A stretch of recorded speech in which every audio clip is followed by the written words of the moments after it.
Welcome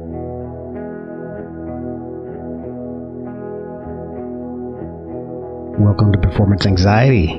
Our guest this week is Zachary ZVEX of ZVEX Effects. But this show isn't about how a fuzz pedal differs from a distortion pedal. It's about the road to creating something really unique, and then trying to market and sell it.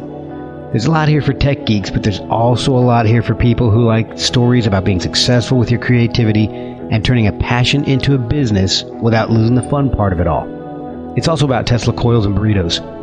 Follow ZVEX Effects at ZVEX Effects on Instagram. Go to zvex.com to hear some wild demos. And now let's get started with Zachary ZVEX. Hi, my name is Zachary ZVEX of ZVEX Effects. And you are listening to Performance Anxiety, my personal performance anxiety. I'm running a Kickstarter sometime in the near future after recording the show. It might still be running now by the time you hear it, although it is a little later than now. I mean, what your now is different from my now. Enjoy yourself, and I hope you find part of it entertaining. Yeah, that would be the right word, entertaining.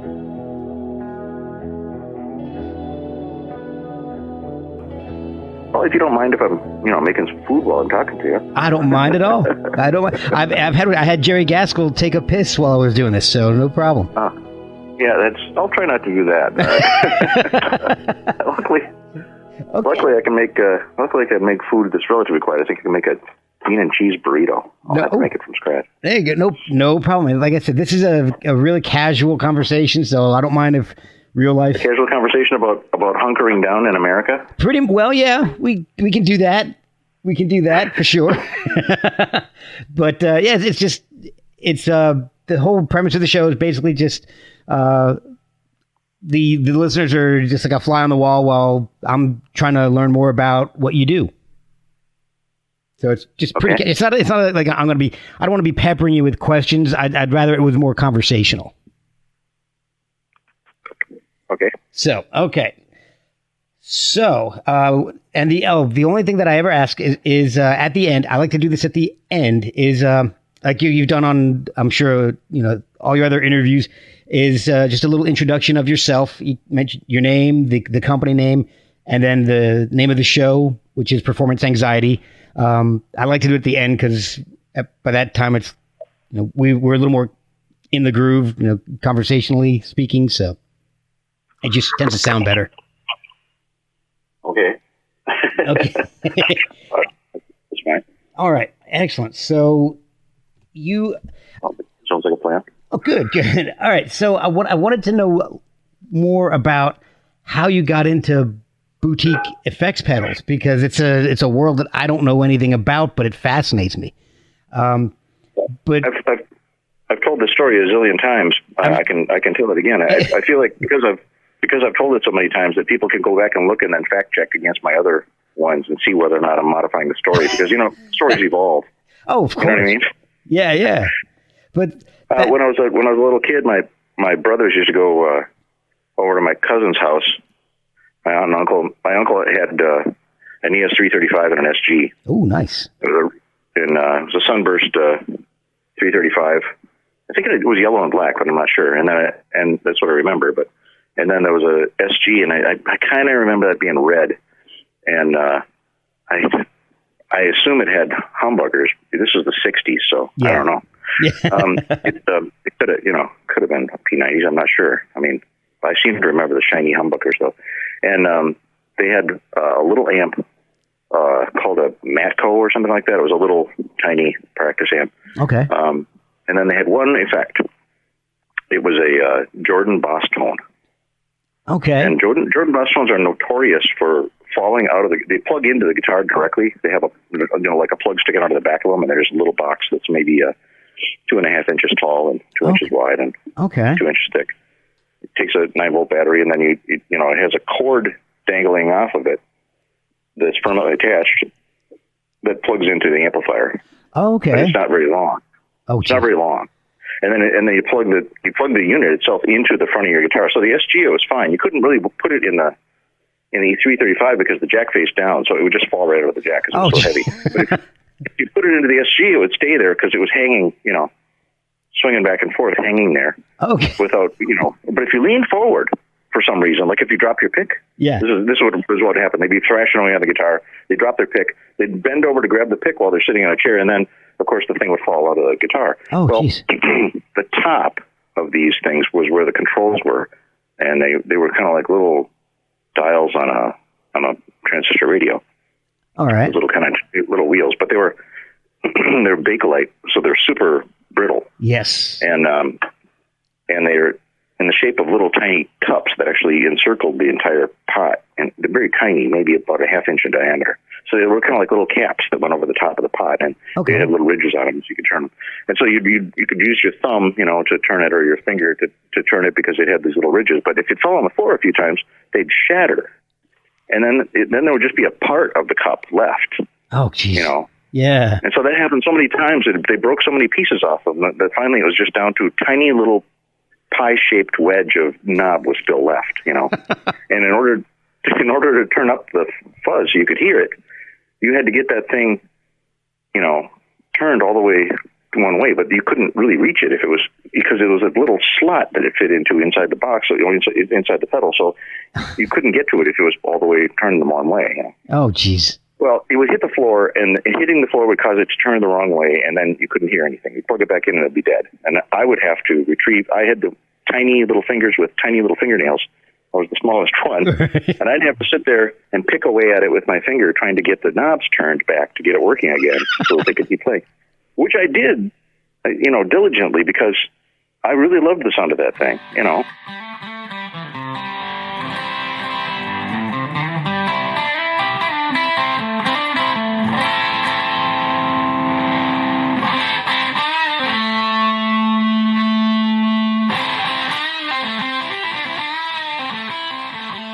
I didn't want to listen to the playing guitar with a stupid practice amp. It just sounded plinky, a bunch of plinky noises to me. So I knew that pedals were where it's at, from a very early age. I was like, oh, this guitar effects, this is the cool part. Right. Obviously this is what makes the guitar sound really magical. Yeah. So I was always listening for that kind of stuff on the radio, I didn't have a big record collection myself. My brothers did later in the 70s, but in the 60s they only had a few records.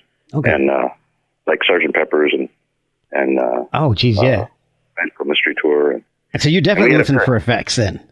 I guess the only thing that really had an effect on anything that they had was they had the Rolling Stones album of Satisfaction. Yeah, yeah. And, that's the Maestro Fuzz tone or Fuzz box. Okay. Maestro Fuzz. I can't remember which one it is. Anyway, and that version, that was so early that probably was the battery, the D-cell version that ran on the battery for a flashlight battery. Jeez. When you're working with germanium transistors, they turn on at such a low voltage. The turn on voltage for a germanium diode is about 0.5 or 0.3. I can't remember exactly what it is. I'd have to hear, but it's 0.7 for silicon, so I think it's maybe 0.3 for a germanium. Oh, okay, so it's really low. So when you have a threshold that low, you can use really low voltages for the power supply to get the transistor to turn off and on. But the problem is the overall volume is limited, so you can never make the pedal terribly loud if you only have 1.5 volts to work with. Okay, yeah. That makes sense. So that's why when they switched to 9-volt batteries, because it gave a lot more headroom, so you could make things a lot louder. Okay, I never realized that. I had no idea about that. Yeah. So I got into, they changed those Maestro fuzz tones pretty quickly. I've only seen one that had the D-cell in it. I know they must have changed it like the first year. Oh, wow. So, and then there was a whole flurry of pedals that appeared during the 60s, but they were coming out of Japan. And, of course, Hendrix made one of them really famous, the Shin Vibe. Univibe. Univibe, yeah. Sorry, no food, no blood sugar. Sorry. You got a half a brain working here. No problem. Your half a brain on guitar effects and effects history is much better than my brain at full capacity. So. Okay. Well, we'll see. I got to high school, and my mom had bought me a subscription to Popular Electronics. I should say my dad paid for it, so it's hard to say exactly what he paid for it. My mom ordered it. She was the one like, we have to get you some, because she knew I was starting to mess around with electronics already. Okay. And I was in orchestra. So I spent a lot of time around the music practice room. Oh, what did you play? Cello was first chair. By the time I was in high school, I was first chair. Wow. I was second chair until one of the girls quit. And then first chair by default? Yeah, first chair by default because the one girl who I was playing next to quit because she became a cheerleader and didn't have time for it. Ah. And then the other two girls who were ahead of me graduated. And then suddenly, That's one way to do it. Yeah, it was me and Debbie Shepeluk. She was second chair. Suddenly, I had to learn how to read music. It was pretty bad. I was playing by ear, you know. Oh, wow. I was playing by ear, so I was just listening to what everybody else was doing, watching them, and then copying what they were doing. And I was pretty good at that. Wow. You know, I figured that was the way to do it. I mean, I didn't like music reading off a sheet. It just didn't make it. I couldn't keep up, you know. Ah, okay. But then suddenly I had to learn how to play off the music, which was frightening. But I did it. It took me about a month, I guess, and then I was kind of up to speed. But as soon as I was first chair, the director's like, "Okay, you're first chair now." And I was like, "Oh, great, this is fun. You know, I'm first chair." And then I looked at the music and I was like, "How does this go?" Yeah. What is all of this? How does this work? Yeah. So anyway, that was. But the practice rooms were up there, and we had a pop group, and in the pop group we had an electric guitar player. Mm-hmm. And he was pretty good. And he would practice in there. And one day I heard him playing through obviously, Jordan Fuzz tone. I mean, I knew, or Jordan Boss tone, I should say. I knew instantly. I heard it through the wall, and I could hear the texture. Because it's such a distinctive fuzz. Okay. I could probably pick it out today. I haven't heard one for a while, but I bet I could pick it out of a line of fuzzes and just go, "Oh, that's the Jordan," because it has that distinctive tone. So I knocked on the door, and I looked in there, and I was like, "Hey, is that a Jordan Boss tone?" And he goes, "Yeah." And then he steps away from he was standing in front of a counter, and the box was sitting on the counter, not in the guitar. It wasn't plugged in. It was sitting on the counter, and it was a blue box, and it was about an inch thick, and it had a screw-on metal cover. And it had two sliders on it instead of those silly little knobs. And I'm like, "What is that?" And he goes, "Oh, it kept breaking. It fell on the floor and the knob kept breaking. So I had to build it into a new box." And the light bulb went off in my head there at that moment. When I looked at it, I was like, this guy doesn't know anything about electronics. He's a guitar player. And he managed to make a box that does the fuzz, you know. And I was like, wow. I could do that. I bet I could just build So I built a fuzz I convinced my dad to go to Radio Shack with me. Oh, boy. He bought all for a distortion circuit that was in Popular Electronics, that magazine that I was getting. Yeah. And I couldn't get all the parts that I needed. I couldn't get the right ones. I could only get certain, whatever they had at Radio Shack. Okay. So I had to keep making substitutions. So I'm walking around making substitutions, and I don't even know if the thing is going to work. Like, this transistor going to sound like anything? Like, will it work at all? Oh, my God. And I took all the parts home, and I soldered it all up into a little plastic fishing tackle box. My brothers both worked at a plastics molding company, and they would bring home rejects. Oh, that, like the molds wouldn't fill up all the way, Yeah, they'd end up with a tackle box that had like a corner partway missing, or something. Right, yeah. So we had boxes of that crap in our garage, all kinds of them. A lot of them were like little compartmentalized plastic boxes where you could put parts in, which is how I kind of got started with I still have some of those boxes sitting around. Oh, geez. It's what I started with, and I still have, Oh, wow. I never throw it away. That's awesome. I took one and I used my dad's drill to drill out, where all the jacks went and the switch. It was a toggle switch to turn it off and on. Okay. And I think the same switch turned on the power as activated the circuit. I think it was permanently on. I don't think there was no bypass. It was just like on, I think a toggle switch just turned on the battery. That's awesome. And it didn't have a circuit board, so all the parts were just kind of hanging there like a rat's nest. Oh. And it was all point to point, Oh, but we had stuff in the basement, like in the crawl space in our house. We had these old electronics, and my dad had bought like his very first radio that he bought, kind of thing. And it stopped working, but he saved it because he never threw anything away. Scottish. And he kept it, and I would open them up and look inside to see how they were put together, and it was all tropical fish capacitors and all this weird stuff. Old carbon resistors and carbon composition resistors with great big ones with colored painted lines that were hand painted on them. I mean, just kooky. Oh my gosh! They were all point to point. Everything hung in the air. And I looked at that and I was like, wow, if they can get away with that, I can get away with that. So I built my circuit that way so that I was just careful to make sure that none of the wires touched, Yeah. That would have been bad. I got it all hooked up and I took it to school where that guy, we didn't have an electric guitar at my house. So I had to go to school to meet up with that guy and have him plug it in. And, it didn't work. It didn't make any sound at all. Oh. And then I picked it up and I shook it a little bit and it kind of went... and it started working for a second. and he was flying through it. And he was like, man, that sounds really cool. And I was like, wow, it works. And he gave me $10 for it. He bought it for $10. I was like, but it doesn't really work. And he goes, no, I'll just futz with it. I can make it work. He goes, I'll figure out what's wrong. Oh, wow. So that was great. I got back a little less than what we spent to build it, but I had $10 spending money, and my dad didn't know that I had the money, and he didn't know that I sold the thing, and in fact, the kind of family we were in, if I would have told my dad that I sold it, he would have asked for the money. He would have said, I paid for that. But I think maybe it was my birthday. It might have been birthday money, too. I can't remember. I always had a little bit of birthday money around. Oh, my God. That's crazy. So then I set aside that. I didn't make any more pedals. Oh, okay.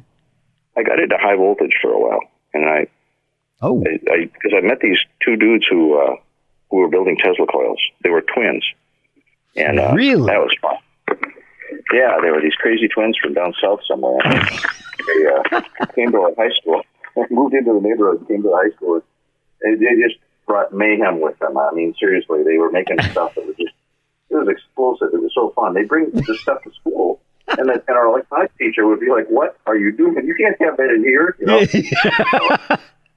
Sparks shooting everywhere and making things glow and shocking people. And, it was a blast. Oh, my God. And I was like, excellent. So I started building bigger and bigger Tesla coils.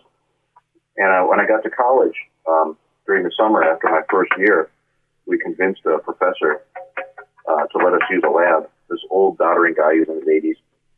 He didn't understand what was going on. He was just trying to be helpful. I want to help out a couple of kids. Right. My buddy had the money to build it, and Terry Stark, and he we built a 6 million volt Tesla coil, and it was fun for a little while until one day it blew up the breaker panel. Yeah, I bet it did. It started on fire because it was, it ionized the air and it caused the air to become conductive. And of course, there was a lightning bolt in the corner. Oh my God! It came out of a utility box that was hanging down from the wall. This is a lab that was designed to do experiments in, and so they had extra power everywhere. They had these heavy duty utility boxes that were plugged into the wall with these heavy cords. They're twist lock plugs that faced straight down in this raceway that ran about 6 feet off the floor. Oops. Okay. There was this metal raceway that ran all the way around the room. And then there was every 4 feet or maybe closer, there was a twist lock plug socket, I should say, that faced straight down. And then you could plug in these utility boxes. You twist the plug when you stuck it in there and it would hang. It would lock in there and it would hang. Okay. And then you could put the box anywhere on the floor. You could bring power, heavy-duty power, anywhere you wanted. Well, we had one in the corner not being used, and we ionized all the air in the corner of the room because that's where the probes were lying. We forgot that they were lying on the floor. And then we went to lunch, we came back, we turned it on, and it ionized the corner of the room, and it caused a lightning bolt to shoot out of the utility box and hit a chemical sink. It was about a foot long. It looked like it was an inch in diameter. It was really loud. Whoa. And then the whole building, it sounded like the whole building hummed. Like it just sounded like everything went. And then all the lights went out everywhere, in the hallway, in the room, like everywhere. And it turned out we blew up all the computers, and the secretaries were in the next room over working on, administrative stuff. And we destroyed their computers, which at the time were really expensive. It would have been 1981. Oh, wow. 1979. 1979. Oh, my God. So that was not good. But we got kicked out of there. We were told that we could never do anything like that in the physics building ever again. We were persona non grata. No more building Tesla coils. No more Tesla coils. So that was the end of that. So then I started getting into guitar amps, because when I dropped out of college, I was in electrical engineering, and then I got to a certain point where all they were doing is teaching me all this theoretical stuff, and I was like, what am I going to do with this? I want to learn how to do audio electronics, and they said, well, we don't have a program for that. Oh. I said, well, how am I going to learn how to do audio electronics? And my professor actually shrugged and looked at me and he goes, work at a repair shop? So I did. Oh, there you go. I left college and I went to work for Duo Sonic. It was a repair shop on the corner of Bloomington and Lake in Minneapolis. And Steve, I think the guy's name was Steve Daggett, if I remember right. Anyway, he had like 3 guys working for him, and we repaired Fenders and Marshalls and SGs and SVTs. And probably guitars too, but not very many. Mostly amps. Okay. And they gave me the crap job at the beginning. They had me working on repairing these plastic cheap warranty phonographs for Sears. There was a Sears store up the street, and they hired these guys to do the warranty repairs. Right. Yeah. And these things were hopeless. I mean, they couldn't be fixed. They were junk. It couldn't be. So I would open them up, and it would be a broken part, and then they're like, can we order these parts? And Gary would say, no, they don't make them anymore, so you can't buy replacement parts. He goes, you just have to see which ones you can glue back together, and if you can't, just mark them off as unsalvageable, and then they'll just refund the money to you. Oh, gee. That was my job. I would be like, 20, 30 of those things a day, tearing into these stupid phonographs, plastic phonographs. But meanwhile, behind me and all around me were these guys working on these amplifiers that just reeked of cigarette smoke. Yeah. Because they all were in bars, and the bars were completely filled with cigarette smoke at the time. Yeah. So all the gear came in. It was just, you could see this dingy color, this weird tobacco color that would get on, everything would turn color. Nothing was clean. Oh, God. And these were old amps, and I was looking at them like, these are ancient. Like, how come people play through such old equipment? And Gary was like, that's what the cool stuff is, man. That's, the old stuff is the cool stuff. Right, yeah. Like, wow, they play through antiques? And he's like, oh, this stuff never dies. It's not an antique. Just like, wow, it looks like an antique to me. But I learned all about it, I learned all about SVTs, and I learned about how high the voltages were in those amps. And, it was a huge education for me. I was only there for a couple months. Oh, okay. And then, but I learned so much. And then after that, I got a job at Control Data as a technician, working on ion implanters, which were used in the semiconductor industry. My professor, my advisor at the University of Minnesota, got me that job. He was working as an advisor to them as a consultant, and so he asked him to hire me. Oh, wow! They made a big mistake by hiring me. I mean, ion implanters have that. My ion implanter had a 500,000 volt power supply in it. Oh, so, my God! For me, I was like, hey, let's make that thing spark. I want to see what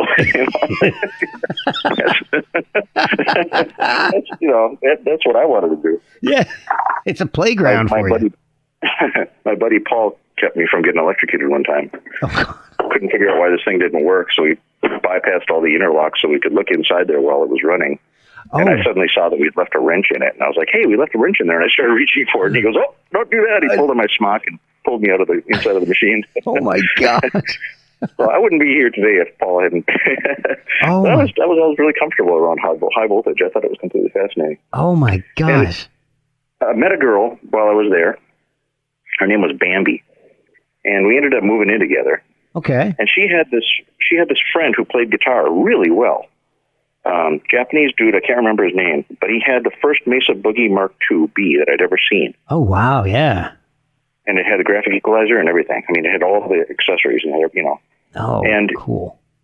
Besides, there's two kind of weird things about Mesa Boogies from that era. One was every single Mesa Boogie from that era had a little dent in the back from where they hit it with a hammer. And they were proud of this. They'd be like, we hammer test these amps, before we ship them, so that you know that they're. Wow, I didn't know that. Yeah, they would whack them with a hammer, and there'd be a little dent in the chassis right in the back. Oh my god! I was like, "That's goofy." Yeah. What if they broke something and they didn't know? And it just shows up later? Because I've repaired a bunch of this stuff now, and I know, you don't want stuff to be broken. And anyway, loosen up an insulator and it shorts out later. I don't know. So anything could happen. So I'm looking at the other thing about Mesa Boogie during that time was they included the schematics when you bought it, so that you could get it repaired anywhere. Wow! Because they were so unusual that the schematics were not available in any of the schematic books yet. Because Fender had been around for so many years that they had books and books of all their schematics available for repair shops because they had to keep these things going. You have to keep your amps going because it's the most expensive thing the musician owns. So he can't afford to buy another one. He's got to get it fixed, and he's got to have it fixed right now so he can go do the gig. Yeah, like that makes sense. Guy arrives in town, his amp stops working. He's got to play in 2 hours. He races down to the repair shop. They got to have the schematic there. Yeah. So Mesa Boogie included the schematics. Oh wow! And it took me a while. It took me at least a month of convincing this dude to let me borrow his schematics so I could copy them. Take them to a copy place and copy them. Nowadays you could just take your phone and snap pictures of all the pages, right? Oh, yeah. Back then I had to go find a copier, Oh, man, yeah. Oh, getting in the car and physically taking those schematics out of his house made him so nervous, he was just freaking out. I'm like, I promise you I won't lose them. I promise. So you lose those schematics, I might not be able to make my amp work again. Because there was no internet to look up the schematics on, Yeah, exactly. So I copied all the schematics, and I brought them back to him, and then I had all the schematics laminated. Oh. So that they couldn't get wrecked, because they were so precious to me, because that amp sounded so cool. And then, in Bambi's apartment, where I was living with her, I started modifying my Fender basement. I had a blonde basement. It's one of those 212 bottoms. Yeah. Okay. I don't remember what year it was. Early 60s, late 50s, early 60s, I guess. Okay. And it sounded fantastic. And, in order to maintain its value, I could have left it alone. But as a learning experience, I took it apart, and I used parts that I stole from Control Data, these extremely high-quality glass resistors. I've never seen anyone. I still have a few left. I've never seen them anywhere else. They were some kind of military thing, no spec. Oh, wow. And these really nice capacitors, and everything I had, I put in really carefully, and I did not do a haywire. I very, very carefully laid out everything. When you desolder the components off the board in a Fender amp from that era, it's an eyelet board. It consists of a whole bunch of little brass or copper rings, basically, that you fill up with solder, and then they're stuck into a piece of card stock that's really thick and kind of covered with wax, black. Okay, yeah. So these eyelet boards, if you disconnect every single part that doesn't help make, if you're trying to convert an amp into something else, a different type of amp, which is what I wanted to do. I wanted to make a Mesa Boogie out of this Fender. Right. I took out all the parts. I reused as many parts as I could, rearranged them, and used the parts that I took from Control Data, and I slowly, in Bambi's bedroom, soldered up, just sitting on the floor. I remember sitting next to the bed, and she'd be like, "Are you going to come to bed?" And I'm like, "I've just got a few more things to solder." I had this great soldering iron. I discovered this soldering iron made by Weller that had a temperature-controlled tip, and it had a little magnet in it, and when it heated up to a certain temperature, the magnet would release and cause the tip to stay. It would never get too hot. It would just get to the right temperature and then stop. And then as soon as it got cool again, the magnet would drop back into place, go click. So it would always be going click, and then unclick, and then click, and then unclick. Oh, wow. It would, every few seconds. I remember that sound as I was working away there. It took me about a week to convert that amp. And the first time I plugged it in and turned it on, it actually worked and sounded magnificent. I was completely blown away. I was like, no, I did it. Like, it did it. I kept the power section the same. The output section, I just left it as basement. And then I made the preamp all Mesa Boogie. Okay. So then I went and showed it off to my buddies who were in bands, because at that point I was friends with a guy from high school who had joined a band called Caribou, and they were touring. Okay. Small tours, but they were playing gigs every weekend, and that's how he was making his money. And I showed it off to the guitar player in that band, and he ordered one immediately. I said, "Well, you're going to have to buy a Fender amp from me to convert. I'll do the conversion. You don't have to pay me for the conversion." I think I charged them $100 to convert it. Oh my gosh. I converted about, I don't know how many I converted, 10 or 20. I did a bunch over the years, Wow. at the beginning, during the early 80s. And then in 84, I heard Prince on the radio. Could have been 83, but I think it was 84. I heard Prince on the radio. Baby and I had just broken up. I was living behind the Christian Science reading room on Irving and Lake in Minneapolis, and I moved kitty corner into this house. It was a big old stucco house that had been converted into separate apartments. Okay. And I was on the second floor. I had a little 2-bedroom apartment. It was $250 a month. And I was making pretty good money working for Eaton Corporation at that point. I was a service engineer, and I had a company car. It was a nice job. Oh, wow. I think I was making $35,000. Oh, and it was, and I had a company car. So it was, or maybe that was with the car. So it was a great job, and then I got laid off. But I got laid off because of Prince.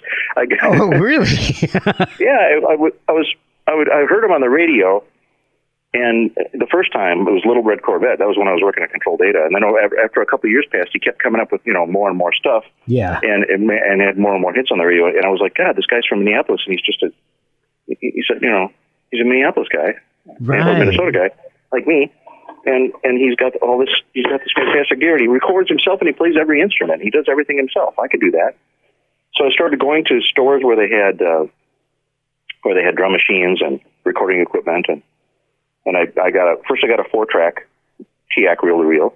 Oh boy, yeah. And then I mixed a cassette, and I got a synthesizer, and I got a drum machine, and microphone, and little mixing board.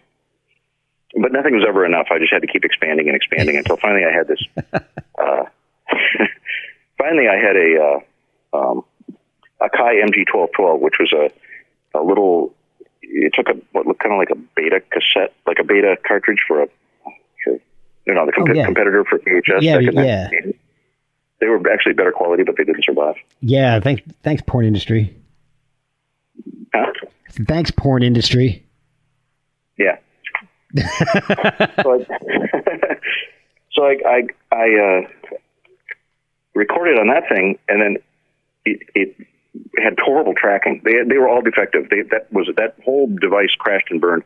They had to discontinue it. They went to a 1214 version, of which I think had 2 extra edge tracks or something, but they never worked right. You couldn't get them to track. Jeez. The tape would drift around up and down on the head, and then the high end would wash. You'd hear the high end washing in and out. It was awful. Oh, but I was doing recordings on that stuff, and then I'd take the recordings that I was doing, and I would go over to this radio station that at night, after midnight, there was a girl named Alice who was a DJ there.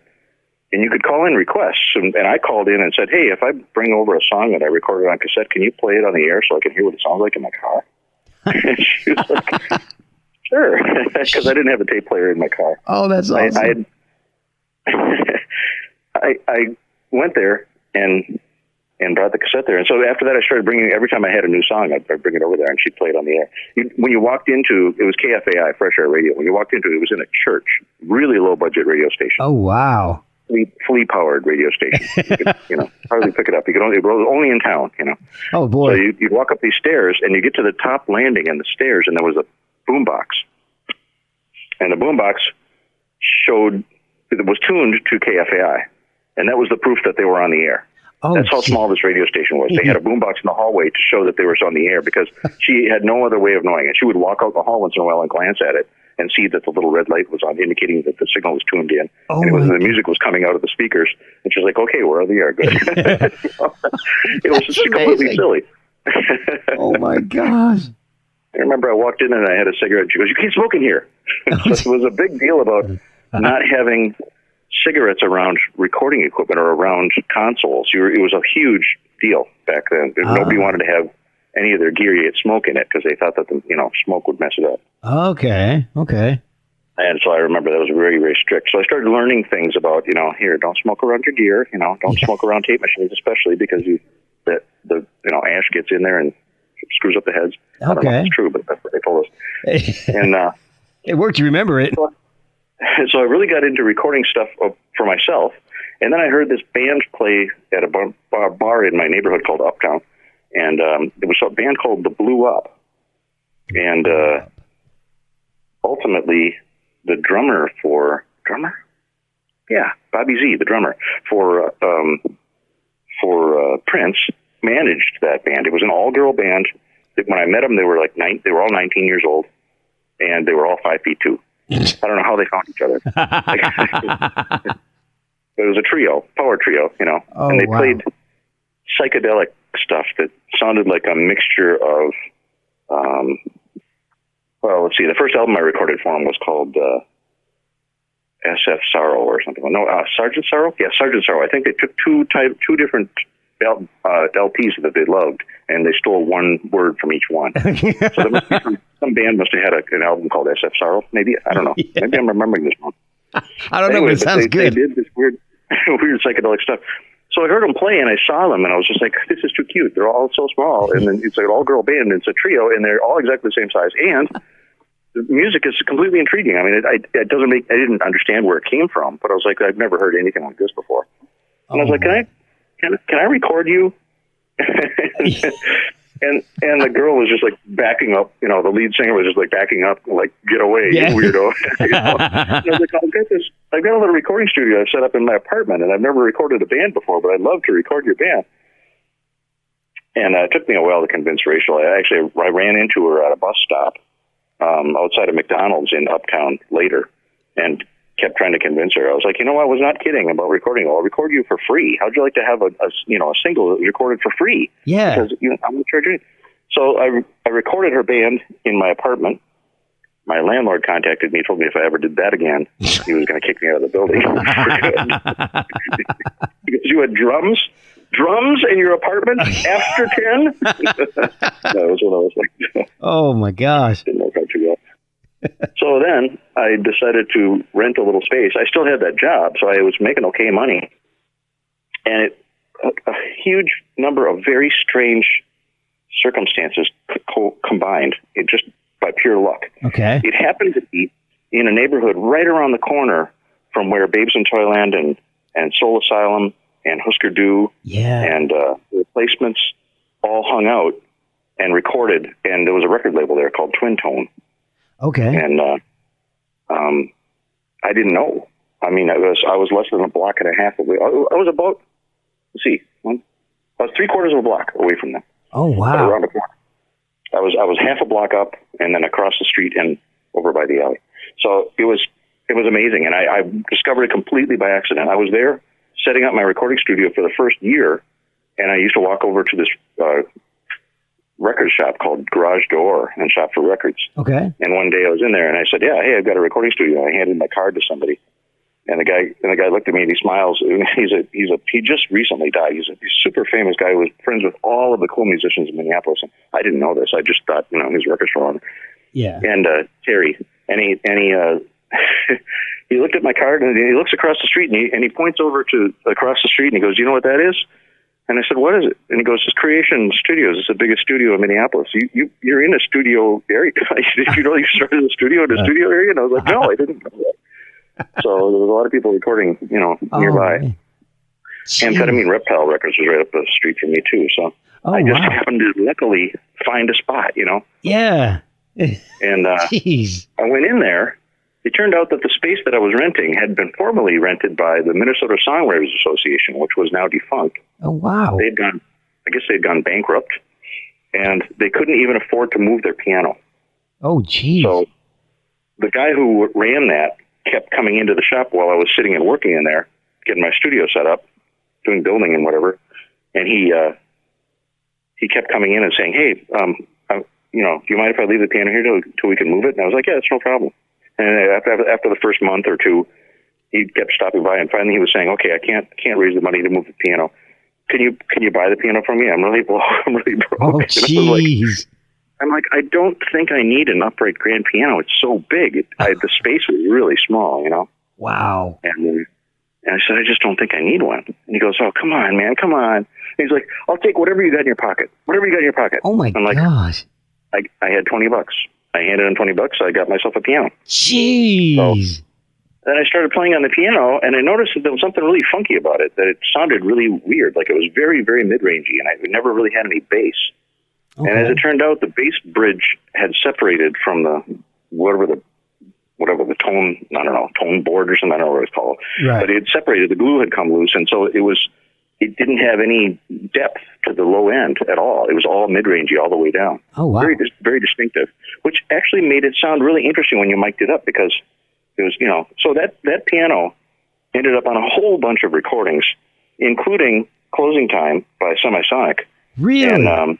And that was completely by accident that it ended up on theirs, because they rented a piano for that session, but they hated it. They rented a good Yamaha Baby Grand, but they didn't like the tone when they recorded it. It just didn't have any character. Oh, man. But they liked my piano, which was not tuned, was broken, and it was stored in the airlock in between the control room and the recording room.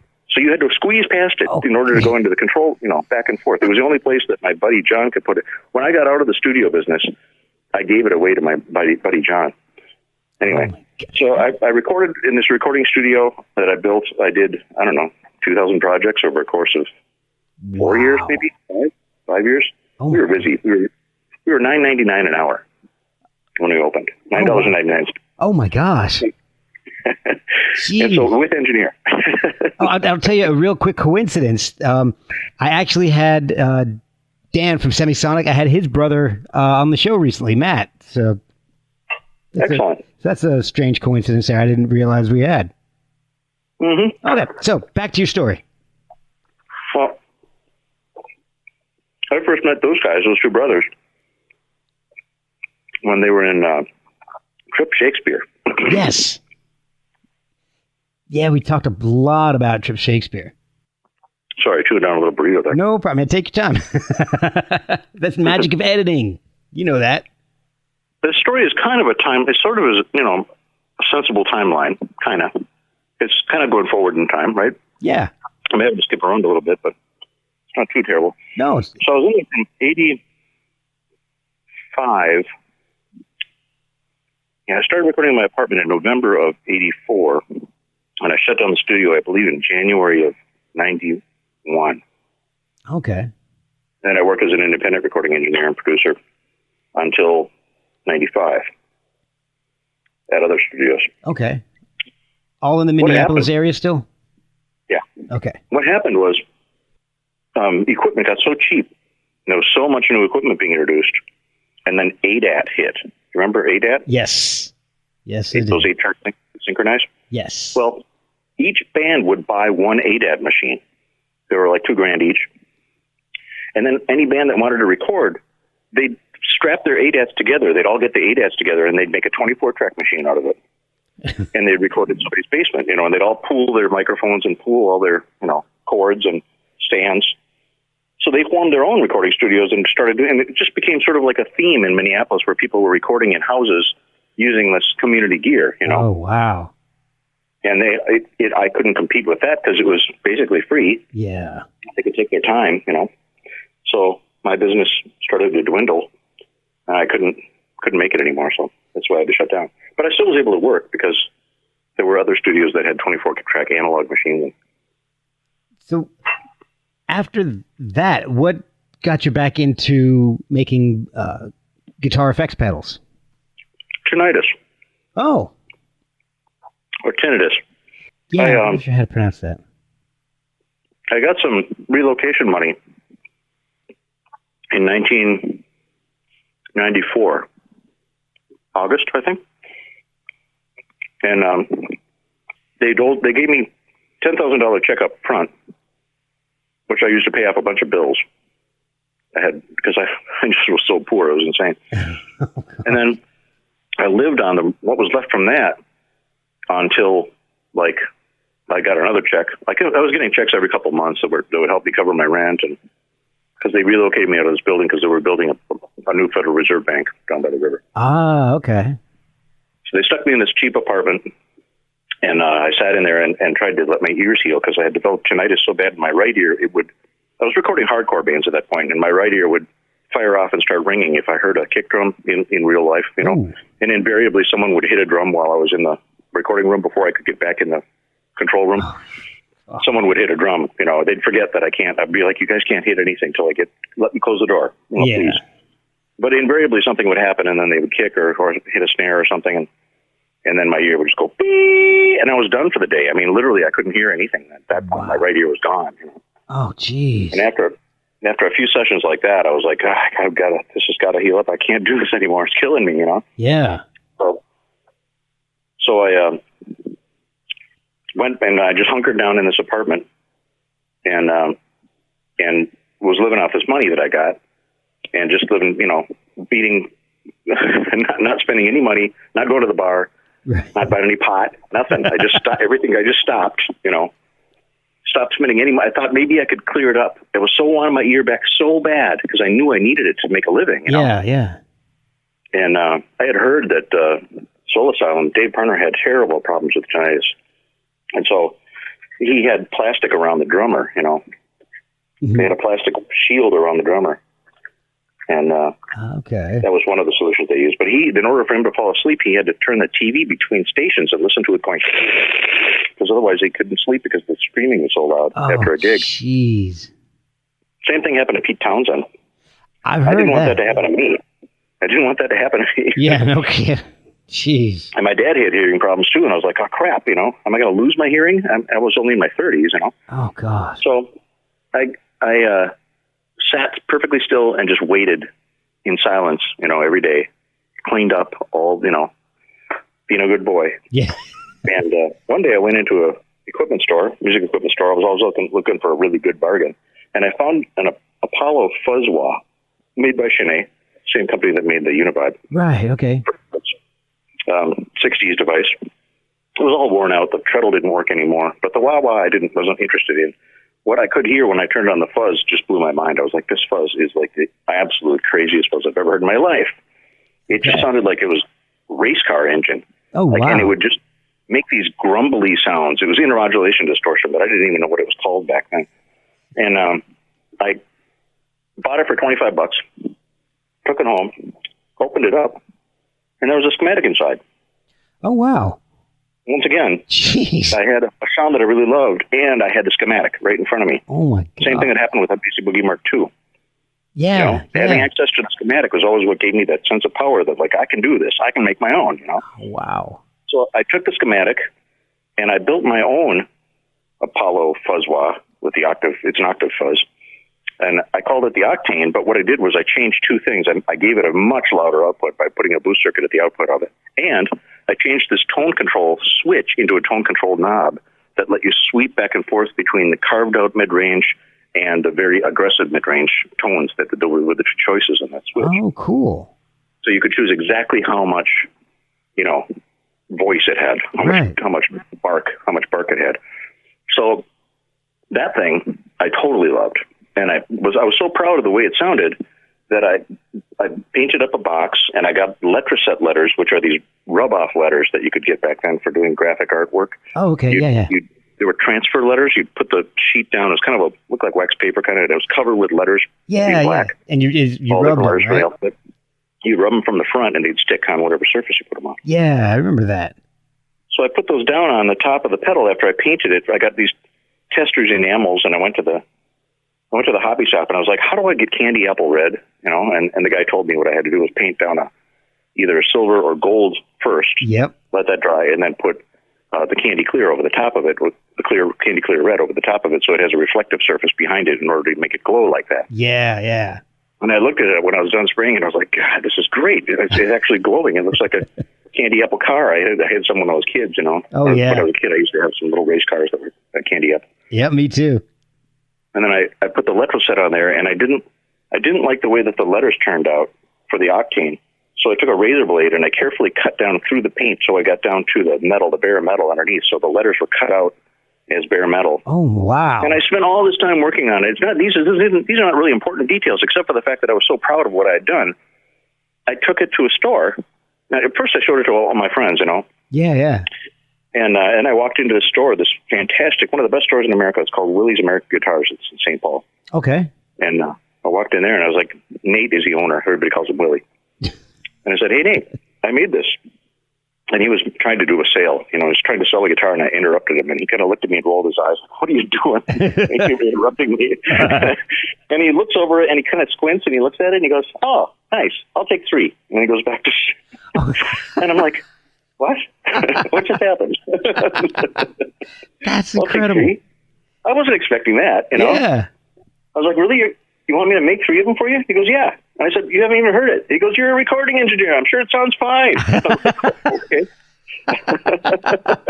That's amazing. So I went home and I built 3 and I brought them over to him. And I said, we didn't discuss how much you wanted to pay for them. And he goes, it's not what I want to pay for them. It's what you want to charge me. And I said, well, what do you mean? And he goes, well, I'm just going to mark it up. Whatever you charge me, I'm just going to mark it up. And I'll put it right at the counter. And somebody will come along and buy it. It's only 3, Yeah. Okay. I said, what's the most expensive new pedal that you sell here? And he put his finger over the top of a Mike Fuller full tone. I don't know what's his class. It's his original distortion booster thing. Okay. And he said that's the most expensive one. And he told me the price. I don't remember what it was. And so I made mine $20 more. I thought it was going to be the most expensive pedal in the case. That's awesome. I didn't care. I didn't care what happened. At this point, I didn't expect to be in business. I thought I was just going to make 3 pedals, and that would be it. It would be like the $10 pedal that I sold to the guy in high school. Right, yeah. It would be a one-shot deal, and then years would go by, and I'd be doing something else, Right. He sold a lot of them right away. Wow. And he ordered more. So I made 16 of those for him between June and, I guess, October, November. Oh, wow. And I walked in, and I had another one. I was always replenishing them because, I thought I sold every month I'd walk in. My money was almost out at this point. I got my last check for $4,000 from the relocation program. Yeah. And I had burned through that in a few months. I didn't know what I was going to do. My ear was all healed up. Oh, that's good. It hadn't rung for like 6 months. I was thinking I'd go back to recording. And I walk into a shop with an octane, and I'm like, hey, you need one more of these? And he goes, nope. I've sold the last octane I'm going to be able to sell in this town. And I'm like, well, what do I do now? And he goes, well, I'll only introduce you to a couple of the stores when I have a chance. When I got guys in town, so these guys come and visit me. They want to look over my shop. We trade stuff back and forth, stuff that doesn't sell very well here. They say to get back to, like Chicago or whatever and sell it there. Yeah. He goes, so the next time Greg comes into town, I'll introduce you. He goes, but until then, just design me a new pedal. Then he walked away. And I had this, my stomach was kind of turned flip-flops because I was like, I don't even know what I'm going to do. I'm afraid to go back to recording because I don't want to make my ear ring again. And then I can't sell any more of these octanes. I'm running out of money. I'm screwing, and I felt like an old man at that point. Screwing with a capital N. Yeah. So I went home. I stayed up all night and I designed the Fuzz Factory. Wow. I was trying to make a regular conventional fuzz, like a fuzz face fuzz. Mm-hmm. And I had bought these transistors a while ago at a place called Axeman Surplus, and they were really cute. They were the shape of a tiny little Spam can, kind of flat on both sides and rounded. And I had never tried to listen to them before. But I stuck them into a circuit, and I couldn't figure out which lead was the emitter, which one was a collector. There was no thing I couldn't look. There was no internet to look it up on, so I couldn't figure it out. So I just tried them every which way in the circuit. No matter what I hooked them up, if I hooked them up backwards, they sounded almost the same as when I hooked them up forwards. They were just dull and crummy, and they sounded horrible. So I took the booster circuit that I used at the output of the octane, and I put it at the front end of this to try to jack up the fuzz to make it fuzz out more. But I figured if you put a bigger signal in, it'll come out more fuzzy. Okay. Well, it did, and then it went crazy. Okay. And it started making all kinds of weird squealing noises. And I kept adding pots to it, controls to it to try to tame down the squealing. Oh. And I was able to tame down the squealing, but what happened was I couldn't pick my favorite sound. I couldn't pick the favorite setting. I was going to replace those pots with permanent resistors so that it would just be stuck, get a good sound, Okay.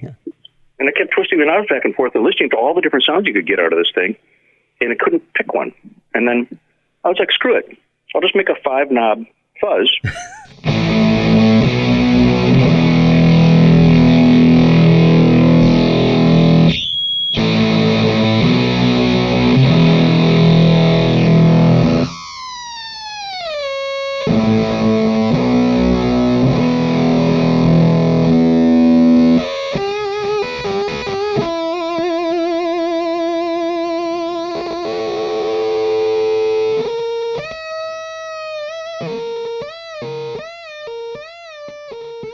And it was originally going to be called the Flatfoot, and I had all these grandiose ideas. It was going to be in the shape of a foot, and each of the knobs was going to be a toe, and the big toe was going to be the volume control.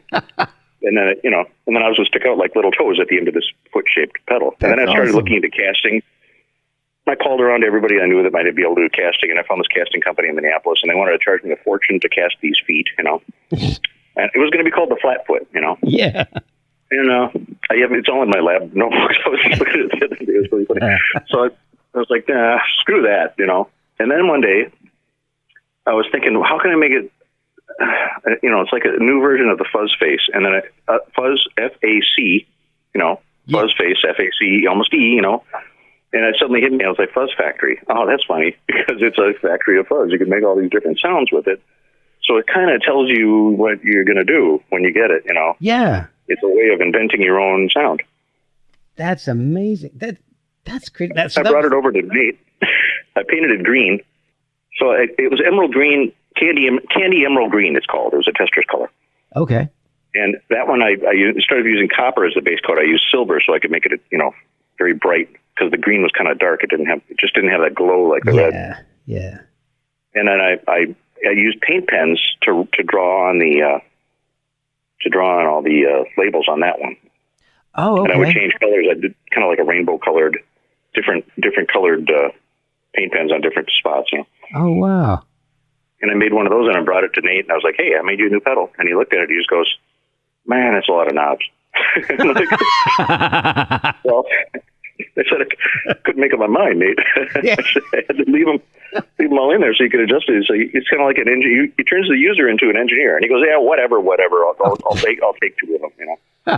So those would not sell.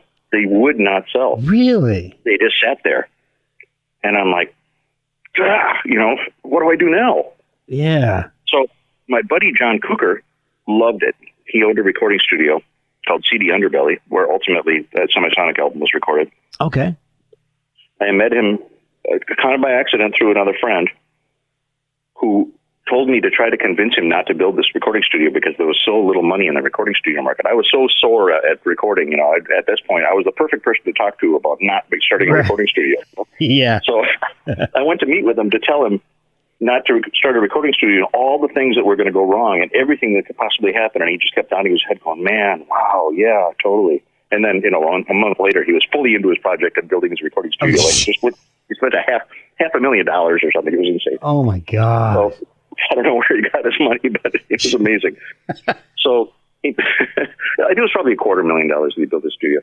So I sold the earliest prototypes, or not the earliest prototypes, but the earliest production units of the Octane.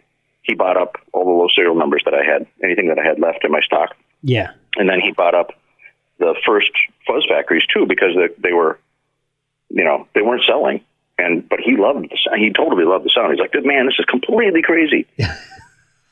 He was really a cheerleader for me. I mean, he was convincing me that this is the piece. He's like, this is the coolest Fuzz ever. He goes, we're going to take this to the East Coast. He goes, can you help me? I need somebody to drive with me out to the East Coast to make sure I stay awake. I'm going to drive straight through. Oh, wow. And I have to sell this console in Boston. Oh, my gosh. He's afraid of falling asleep at the wheel. So I said, well, how are we going to, how am I going to stop it? Can we stop at stores all the way there? And he goes, yeah. He goes, that sounds great. I want to look at every store that we can get to. So I got this vintage guitar magazine, and that people used to have, print ads in the magazines. Oh, yeah. All the people who had stores. Everybody who had a store was in this magazine, all across the country. Okay. So I looked for all the stores that were in states between here and Boston. And I created this ridiculous route that just went up and down and across, back and like everywhere. Every damn store, all the way to Boston. And I must have hit 15 stores. It was great. Oh my God! It took a really long time to drive straight through. I mean, it took a really long time. We might have had to stop. I don't think we stopped and stayed at a hotel. I think he just kept going. It was like a 20-hour. It was crazy. But we would have to stop at the stores during the daytime. God, I don't remember how he did it. Maybe he slept in the car. I think we had to sleep in the car because he was afraid someone was going to steal the console out of the trailer. Oh, geez. Yeah, we slept in the car. It was a couple of day venture. And it was hard to get to the stores when they were open, So with some of them we would roll in just as they were closing, or we'd roll in just as they were opening. Yeah. Oh, gosh, yeah. Nobody bought anything. I had a backpack full of pedals. Nobody bought anything. Oh. And I was like, crap. At that point, I had three. I had the Fuzz Factory, the Octane, the Fuzz Factory, and the Super Hard-On. Oh, yeah. And I was figuring that the answer was to get in as many stores as possible, and that way I'd be able to stay alive, But I couldn't get into any stores. In fact, I did consignment with a couple of stores, and I dropped off pedals, and I got a slip from them for a consignment slip. And both of those stores, when I called back later to see if the pedals had sold, they were like, "What pedals?" Oh. I've got this consignment slip right here, signed by Greg, and then the guy would go, "Well, Greg doesn't work here anymore." Oh, geez. Both the stores did the consignment. But I got to one store when we got to New York. We got to one store called Rudy's Music Stop on 48th Street. Very famous store. Yeah. And he goes, "You got to come in the store. It's the coolest store ever." Because I've been here a bunch of times. It's totally cool. I'm like, "Okay, John, we'll go in there." So we went up to the 4th floor, and there was a guy named Tomo, so a German dude, and he was in charge of that floor. These were tiny little floors. It was a very vertical building. Okay. And so everything was at a different floor, and each department was just a tiny room. And so I walked in, and I looked underneath all the counters, and he had things I had never even heard of before. He had visual sound volume control. They had like 30 LEDs on it. The colors would all change and turn on as you pushed on the treadle. I had never seen anything like that before. I was like, wow, he must have a dual pot on there. He's got that's like a voltmeter that he's using to do that, just a visual, indicator to tell you where you're at. Yeah. Like, it's not that important to do that, but, it looks really cool. Yeah, exactly. And, and then there was a whole bunch of other stuff. And I bring the pedal in, I break out the pedals, and Tomo plays through all of them.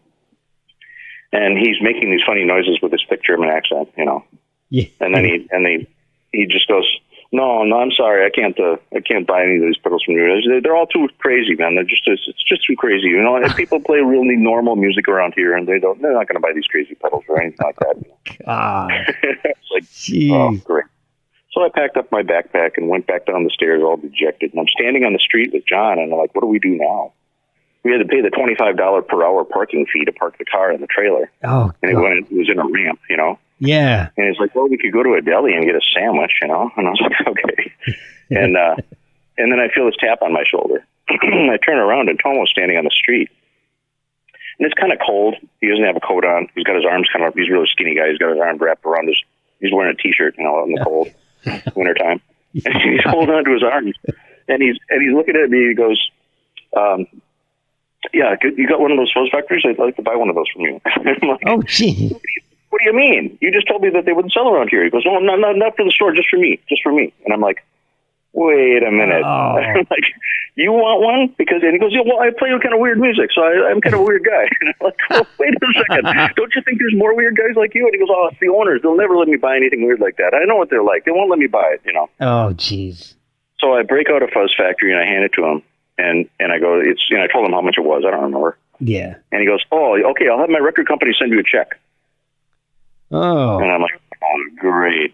Stupid kid comes into the big city and gets ripped off. Yeah, exactly. I feel it coming, And I went home, and we went to Boston. We found another store, and the store owner made fun of me, but he ended up being a really big dealer. And, he looked at the pedals, and he's just like, what the hell is this? What are you trying to do? 5 knobs? Why is it sideways? What is this? He just complained about everything. Oh, God. So I went home with my tail between my legs from that whole trip. And a month goes by, no check. 2 months, no check. Oh. It felt like that long. I don't know. It was weeks and weeks. And the phone rings one day. And I answer the phone, and it's Tomo. And he says, hey, did my record company send you that check yet? And I was like, no. He goes, damn it, I told him to send you the check. I'll get that overnighted to you right away. So I get a FedEx envelope. The first time I've ever gotten a FedEx anything, personally. No one had ever sent me anything by FedEx before. I get this envelope the very next day, and it's got a check in there, and he's even added a little money because he was late paying. Oh, wow. Well, then that was like late fall into the beginning of winter, and in January, he called up and he placed an order for like 40 pedals. Oh my God. It was nuts. I was like, 40? Like, How am I going to do that? Like, I don't even know how to make 40 pedals. So I had to find Shu Tao. He's still my assembler in Minneapolis to this day. I found him, and then I found Jason Myrold to paint, and I got those guys to put together the pedals for that order.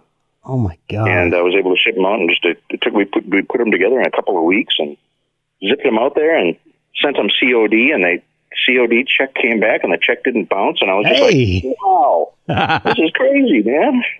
That's amazing. This is the life. Yeah. So, suddenly I was in business.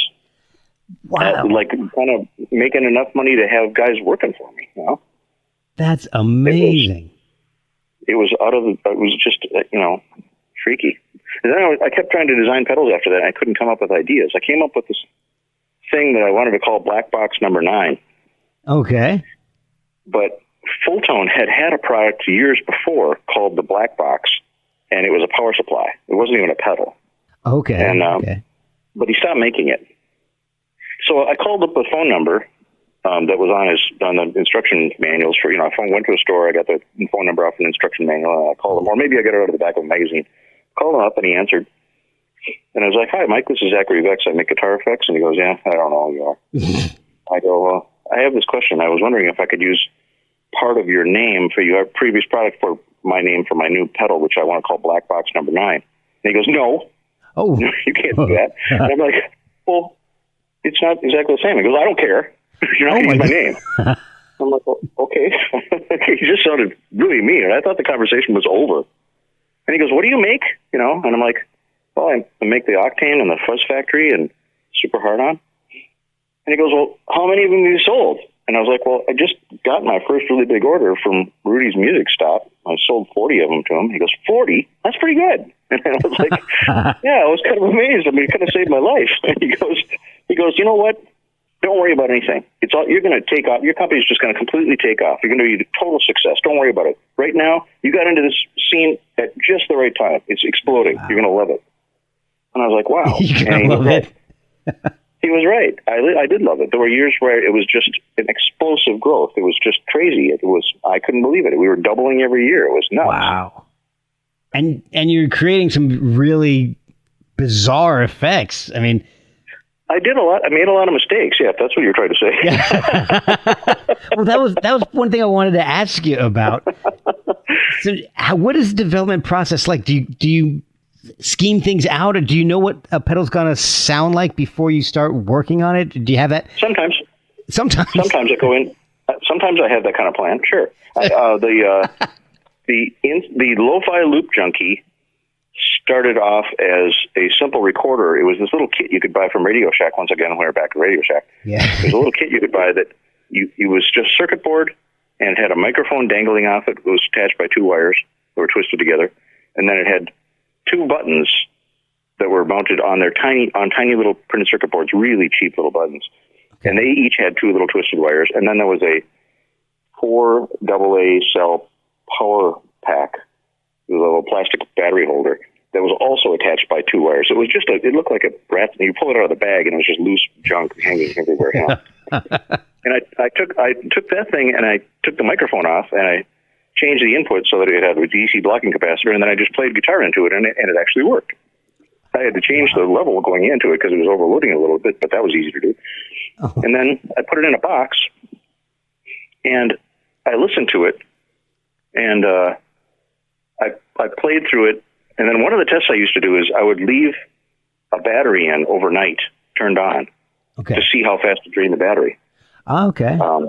Because that was the only way I could do to really truly predict, and it was an empirical experiment to see what really happens in real life, when you turn the battery on. So I used it to record. It could record for 20 seconds, and I used it to record a little passage on the guitar.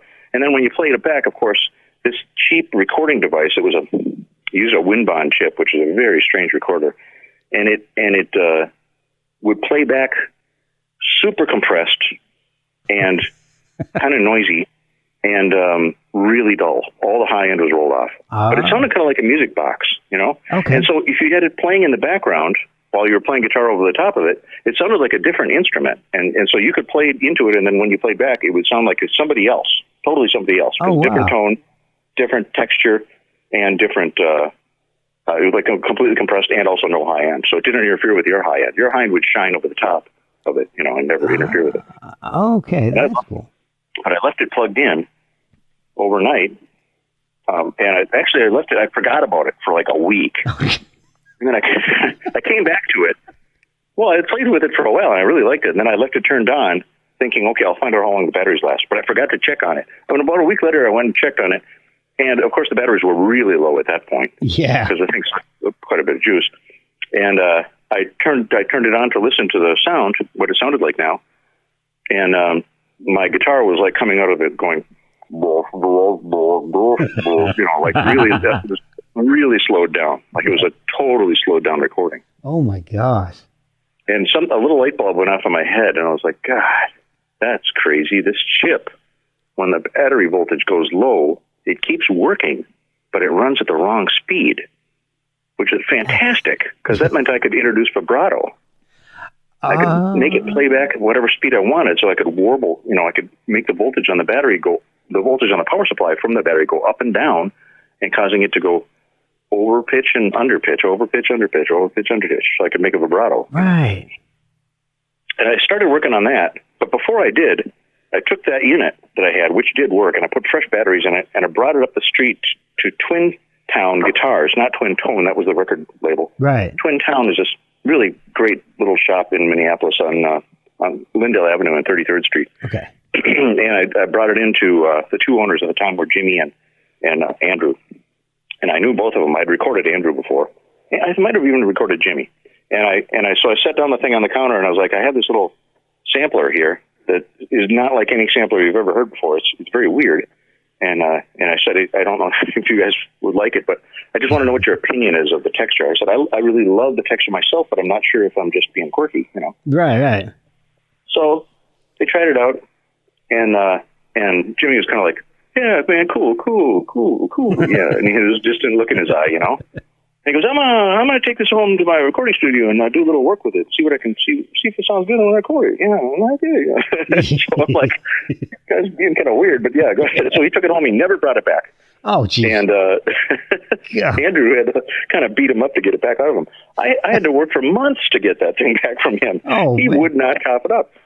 And he finally gave it back, and he couldn't even pull it out of his hand, It was like, come on, Jimmy, give me my pedal back. It's mine. Because I really like this pedal.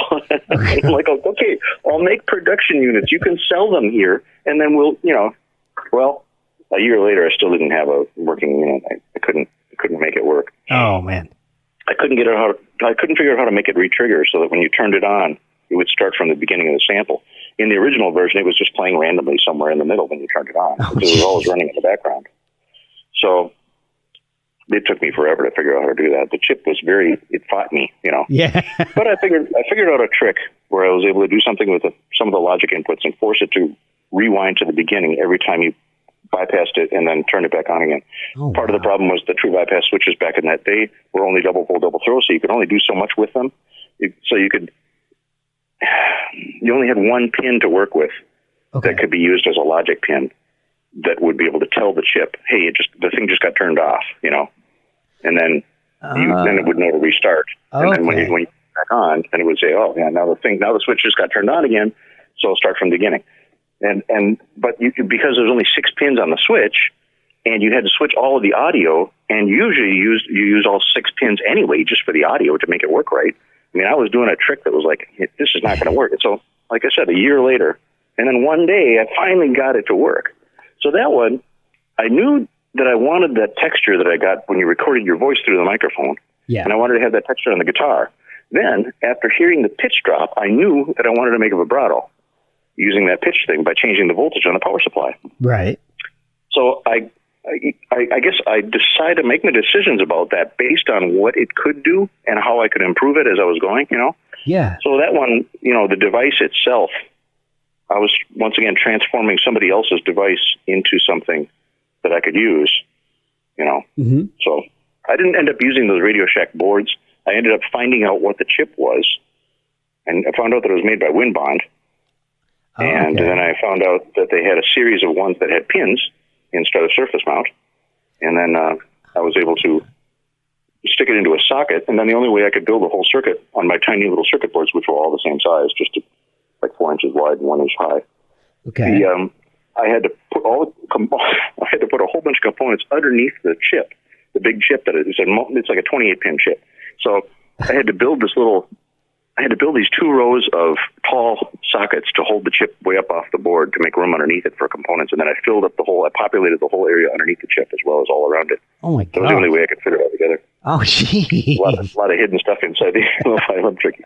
It was really the most complicated thing I'd ever done by myself. I was so exhausted, but I had put it away in disgust so many times during that year. While I gave up on it, but I kept coming back until finally it stuck and it worked. And then, of course, Jimmy bought one. Yeah.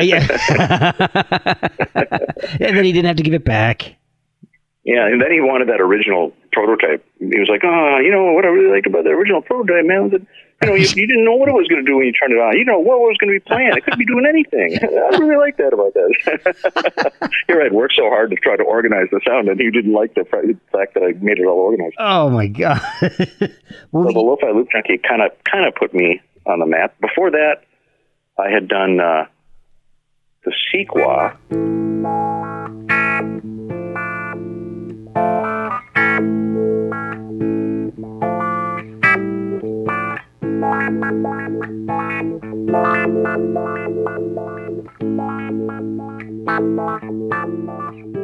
The Fuzz Wah was supposed to be a ring modulator.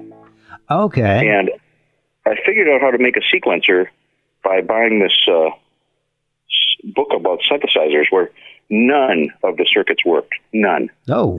I built all these circuits out of this book, and they were super simple. And I was like, God, this is amazing. I love elegant, simple circuits. Yeah. And I would wire them up. Not one of them worked. Oh, geez. Except for one. The one that worked, well, actually, there were 2. The one was the super hard-on circuit, which was pretty amazing. Mm-hmm. He was using that. That was the first time I was introduced to that particular transistor, the BS170. And it wasn't his circuit that I built. I had to modify the circuit completely to make it work, because the way he had it built, it didn't work. But I kept messing with it until I made it work. And then I had something. Oh, my God. So I had a new pedal with that, the super hard-on. What I was going for there was super, super high input impedance, so I could make a really sheeny sound, like a really bright high-end, really clear. Not exaggerated, but pure, shiny, clear, crystal, completely transparent. You can only do that by taking the load off the guitar completely. So I had a 5 million ohm input impedance, which other people wouldn't do because it's unnatural. It's like it causes problems. It causes popping noises when you turn on the pedal. I was like, screw that. I don't care. Yeah. Just play it, play a chord while you're turning it on. It'll cover up the pot. You'll never hear it. Yeah, there you go. You'd work around. Some of my favorite pedals that are made by other companies pop when you turn them on. So what? Yeah, exactly. It's part of the business, and it goes with the territory. So the thing that I found that worked was a logic circuit that did a sequence of 10 LEDs, and so it would light up 10 LEDs and it would produce 10 different voltages. And I was like, and it would do it in order, go round and round and round, and then it had a speed control. Well, I built that circuit and it actually worked. I was like, wow, it works. So I figured out a way to build it all onto a circuit board, and I built it all onto there completely. And then all I had left for real estate was this tiny little area, about 1 centimeter by 1 centimeter. Okay. And I was like, what am I going to put in there? I had originally planned on putting a ring modulator in there, but that requires little transformers. So that means I was going to have a second board. Well, there was no place to put that second board. There was no place to fit it inside the box, Okay. There was no way to mount it. So I was like, okay, screw the ring modulator part. What else could I control with a sequencer? And I had this Wah Wah by Color Sound that I loved. It was just the funnest, prettiest, most synthesizer sounding Wah Wah, but really gentle too, without sounding too filtery. It just sounded watery and phasey. When you swept it, it would change phase as well as flying, Oh, nice. I really adored it. It was made by Dick Denny. I think he was building them in his kitchen at the time. He was kind of semi-retired. And it was a new circuit. I'd never seen it before. It was used a twin T filter. It didn't use an inductor like a regular wah does. Okay. And because regular inductors, that's what makes that quacky kind of wah sound. That's traditional, like, Hendrix kind of wah. Yeah, yeah. But this was different. This was a different kind of sound, and I really loved it. So I went inside that. I'd never opened it before, and I looked in there, and here was this teeny weeny little circuit. There was nothing to it. One transistor, a handful of resistors, capacitors, all really tiny. And I was able to squeeze that circuit. I had to copy it. There was no schematic, so I had to figure out how to steal it, I stole the circuit, and then I put that into the corner of the little tiny corner of the board, and I filled up every hole that I had on the PERC board. Literally every hole. Oh. I was using strip boards at the time, which was this kind of invention that I came up with when I saw the inside of a Marshall. They have these 3 transistor fuzzes, and I can't remember. Super Fuzz, maybe it's called? Okay, I remember that Super? one. Maybe it's a Super. Maybe it might be the Super. It might be Super, but I'm pretty sure it's Super. So that thing, I saw the construction inside there and saw that they were using strips of metal.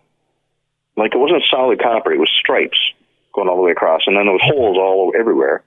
It was like PERC board. Okay. But it had stripes going across it. And then they would cut the stripes wherever they want to interrupt the signal, so they could make short connections, short wires going across the board, or short traces, or long traces. Yeah. It starts off all long, but then they would just cut out spaces in between. So that's what I was doing to build my pedals at the time. I was building them all on these strip boards.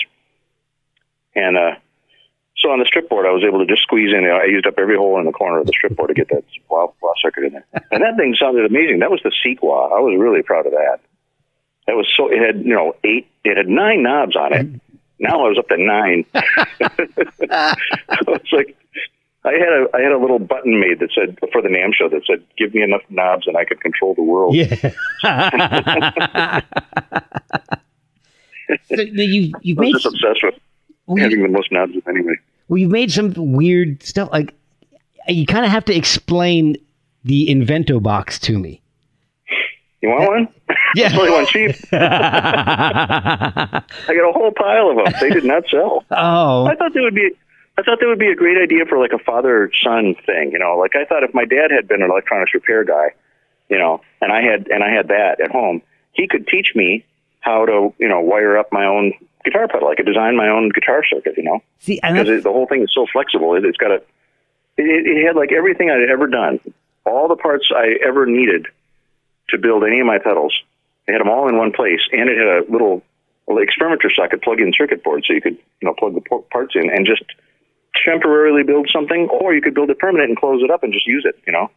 That's what I love really about lovely. The thing. It's so cool because my son is really into electronics and taking TVs and radios and everything apart, and he's taking guitar lessons. He knows how to play, but it's not his big passion like music is mine. But I thought that would be a cool project that we could end up doing together. So that's one of the things I wanted to ask you about was, how you came up with that idea, because it's fascinating. I've never seen anything like it. Well, that's exactly what it was. It was me imagining an imaginary dad. If I was a kid, what would I want? Yeah. So that's what I made it for me as a kid. That's awesome. See, and that's what I love about this. Your company is that you just do things that are so different, like the Probe series of effects. Yeah, you know why I did those. Why? I couldn't afford the casting for that flatfoot thing. Remember, I wanted to make a casting? Yes. And then I looked into that again. I wanted to make wah-wah castings, and at the time, no one was selling the raw wah-wah castings. Okay. Not that I could find. Somebody was selling them somewhere, but I couldn't find people. No internet, once again. Yeah. And that was. Let me think. The internet had just appeared, but there was nothing on it. Yeah. You couldn't find wah-wah cases on there yet. Right. But like there was chat rooms and shit like that. Hey, I swore. Sorry. That's okay. So you're allowed to do that. So I thought about it, and I was like, okay, how about if I had a proximity sensor instead of a treadle? It would be a lot cheaper to build because it wouldn't have any moving parts. So amazing. So I went to this plastics company. Before I got started on this, it was Acrylic Fabricators. The same building, crazily enough, years later, I had a chance to join the breeders, but that's a different story. Totally different story. The Acrylic Fabricators had all this extra space in their factory, so they had, they would rent out practice spaces upstairs, and and John Cougar ended up with a practice space up there, and he ended up playing with the breeders, and then he asked me to join, but I said no because I was too busy. Jeez. And then he ended up quitting because they were too mean to him. Oh, so just they were really mean. So it's just too volatile. They'd known each other for too long. Those damn deals. Yeah, those damn deals. What's the damn deal? So anyway, what was I saying? Oh, so I went to acrylic fabricators. I said, how much would it cost to make these? I need to make these plastic wedges out of acrylic. I'm going to get started on this project unless I know how to make these pieces. Yeah. And they gave me a quote, and the price was much lower than I thought it would be. It was like $3 a piece or something. Oh, wow. So I was like, wow, that's amazing. This is totally workable. And then I researched the switch to see if I could get a tall switch so I could use the switch to hold the thing on, to hold the treadle on, which is, strangely enough, I mean, I shouldn't even be saying this, but the only thing that holds that together is the nut on the switch. That's what holds the whole thing together. Wow. It's one nut. Oh, man.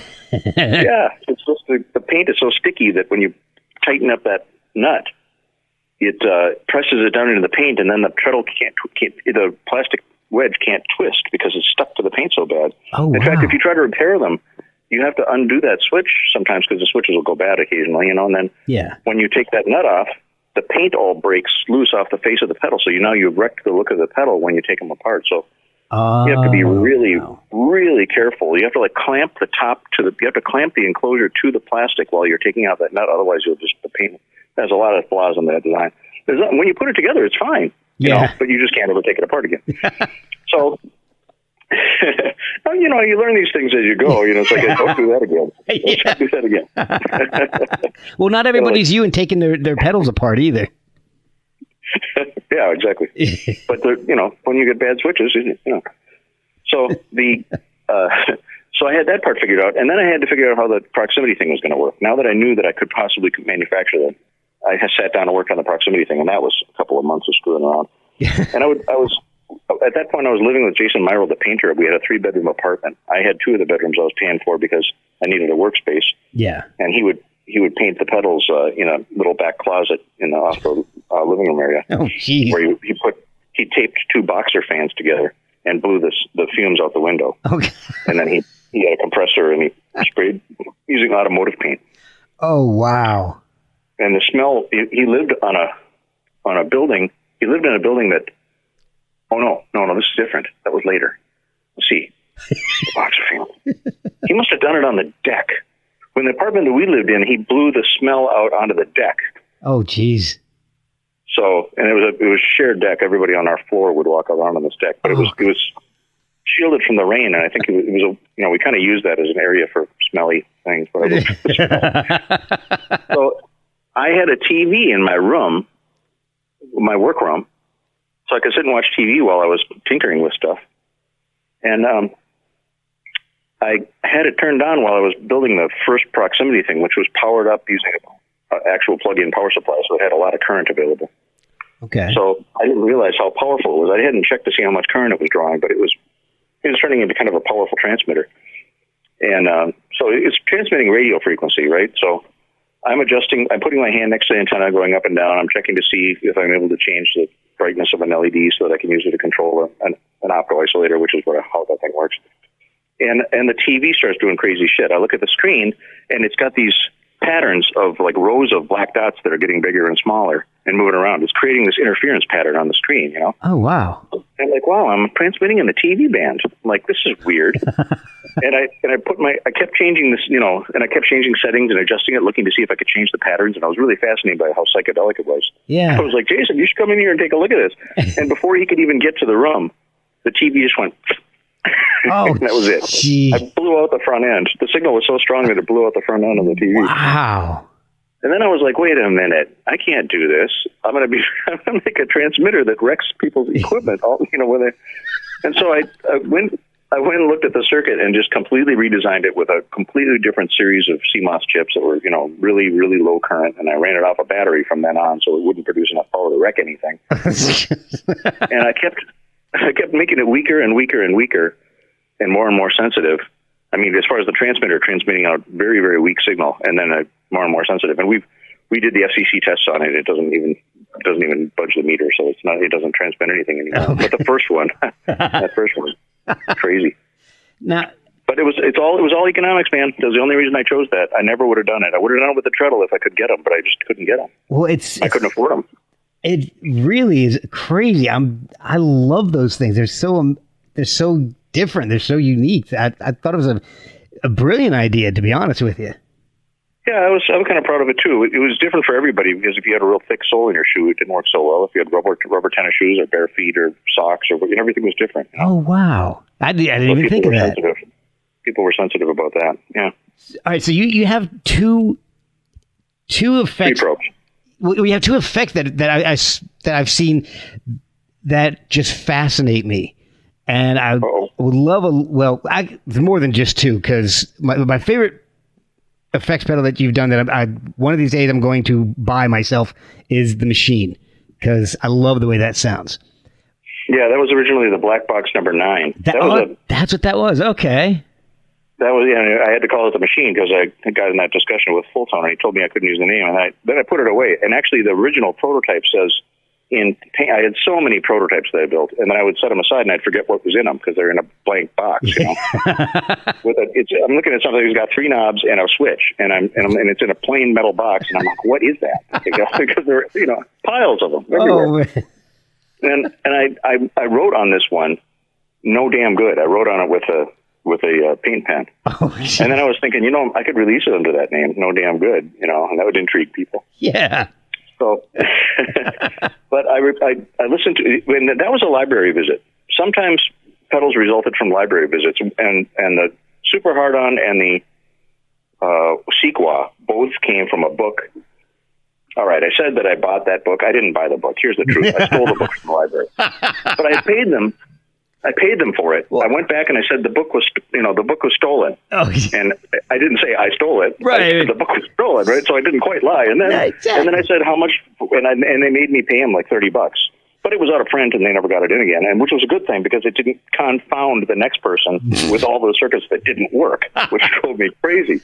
Waste of time, man! Don't waste my time. So how does that happen? How do you print a book with circuits and they don't even work? I don't know. The guy was a nut. He never did any other books. I'm sure after the publisher found out that he was just full of nonsense. Yeah, they were like, "Screw that guy. Stay away from him." Oh, it's a goofy little book. I still got it sitting above my bench as a reminder. Oh man. Anyway, that was a library visit, that one, and then another library visit was the Machine. I went there in search of frequency multipliers. I wanted to create fifths. So I needed to multiply the fundamental frequency by 3. Okay. Because when you multiply by 2, it's an octave up. And if you multiply by 3, it's a fifth above the octave. Okay. A natural fifth above the octave. Not a well-tempered fifth, but a natural, like a harmonic fifth. Okay. So, which is a pretty sound. I mean, harmonic fifths are beautiful. So I found this circuit that said frequency trembler on it, and it was a radio circuit for high-frequency radio stuff. And I was like, no way. There was nothing to it. 2 transistors. Oh, That's wow. it. Jeez. And I was like, this is nuts. I mean, you have to put a couple support components in there, but it was 2 transistors that were wired up in a very peculiar way.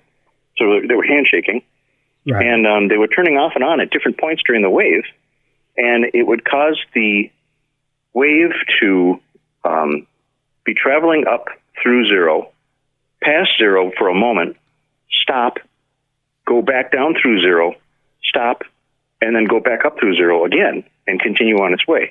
So you could put a sine wave in, and a sine wave would come out, but every time it crossed through the 0 cross line, going right through the center, if you draw a line through the center of the sine wave, every time it crossed through the 0 cross line, it would have to stop, turn around, and then go again. And so it created this little jaggedy wiggle, like a little pointy triangle wave wiggle in there. Okay.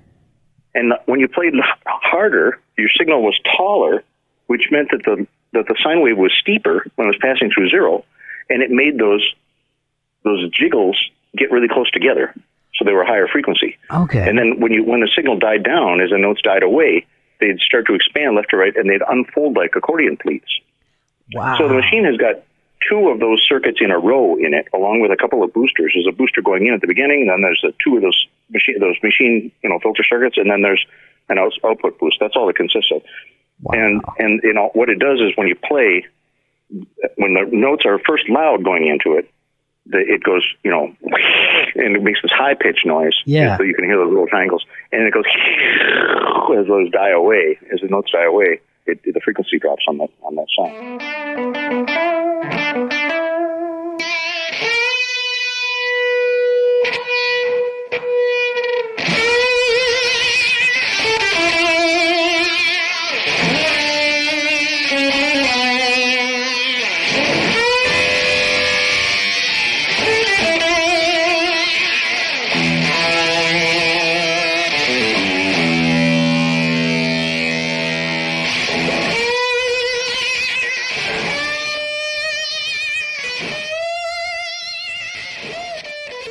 Absolutely. Trent Reznor is the only one who ever used the machine to make it famous. He put it in a couple of songs for Nine Inch Nails. I love that sound. I absolutely love the sound of that pedal. It's amazing. Well, it just it's cuts extremely through unusual because it does all of its fuzzy noise in the middle of the wave instead of at the top and bottom. So when you put all of the fuzz at the top and bottom, you're messing around with every other thing in your signal chain that is doing exactly the same thing. Your fuzzes are all going to do that. Your distortions are all going to do that. And then your amp's going to do that when it's turned up loud. So all the types of distortion are being compounded at the top and bottom of the wave. But this does everything in the middle. So there's nothing to mess with it. It's the only thing messing around with the middle. That in fact, makes sense. Okay. It makes it sound as the speaker cone is coasting through the middle of its movement. There's excursion, and I guess what I call incursion. When the speaker cone goes out, and then it gets sucked in, and then there's the surround. Mm-hmm. In a basket, there's a surround that goes around the cone. Yeah. And the cone gets pushed out against the surround, and then it gets pulled back against the surround. And when you let go of the cone, if you're using your fingers to do that, you let go of it, it just pops to a center point and it stays in the middle. That's the zero cross line. It's just sitting there waiting. Okay. It has to pass through that. It has to pass through that zero cross line every single time, and it's coasting. So at that moment, your amp is doing no work. It's not putting out any power. That's when your tubes are actually having a chance to cool during that tiny moment as the speaker's coasting through the middle there. There's no voltage being applied. Okay. And so I interrupt that, and right there, as it's passing through the zero cross, I make the speaker shake like a bee's wing, going, Yeah. And that's what makes that sound. That's why it's so clear, because it doesn't matter how much distortion you're using after the machine. All that applies to the tips when the speaker's all the way out and when the speaker's all the way in. That's when the distortion is being applied, and has to try to reproduce the details of that crunch at those limits. But my machine does the thing it wiggles in the middle where none of the other pedals and nothing in the amp is creating any sound there because there's zero voltage being applied. And I suddenly sneak in there with this thing and go, hey, by the way, you have to do work right now during your break. You're working during your break now. Sorry. We noticed you had a little free time. Yeah. We're going to put you to work here. That's not allowed. That's what it does, and that's why you can put it in front first. After your guitar, mm-hmm. which is where you should put it. And then it can go through any kind of distortion you want, and it will always be audible. It's always still there because it cuts through in the middle of the wave, not the top and the bottom. That's amazing. And I have to ask you about two more pedals before. I've kept you a while tonight, but it's been fascinating. And I have a question about two things that I've seen you create. One is the Candela Vibro phase. How in the hell did you come up with that? That thing is so steampunk wild. Well, when I first saw steampunk stuff, I saw the theme of it. I thought, man, this is totally cool. I love this steampunk shit, Yeah. And then I noticed that it was all fake. None of it does anything. It's all just a bunch of pipes that go nowhere and extra wires and extra valves and meters, and I'm like, none of this does anything. What? You guys are just a bunch of fakes. Yes. It's just fashion. Yep. Steampunk is just fashion. That's sick. Why isn't it real? It should be doing something. Well, I have this German friend who makes these Stirling engines, and I got one from him, and I was so amazed at the construction quality and how spectacular the thing was and how it always worked and how cute it was and how mesmerizing it was, I was like, I got to make a guitar pedal that uses this as the motor to turn something. I have to. Yeah.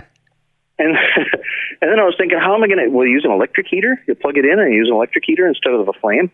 Yeah. And I was looking at the flame and I'm like, the flame is mesmerizing too. You want the flame, and it's dangerous, which adds another element because I was always into the high voltage, on the threshold of things. Like, I might get to the point where it could hurt somebody. Right.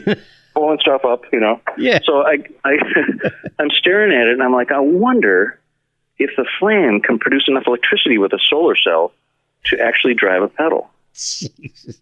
So it doesn't.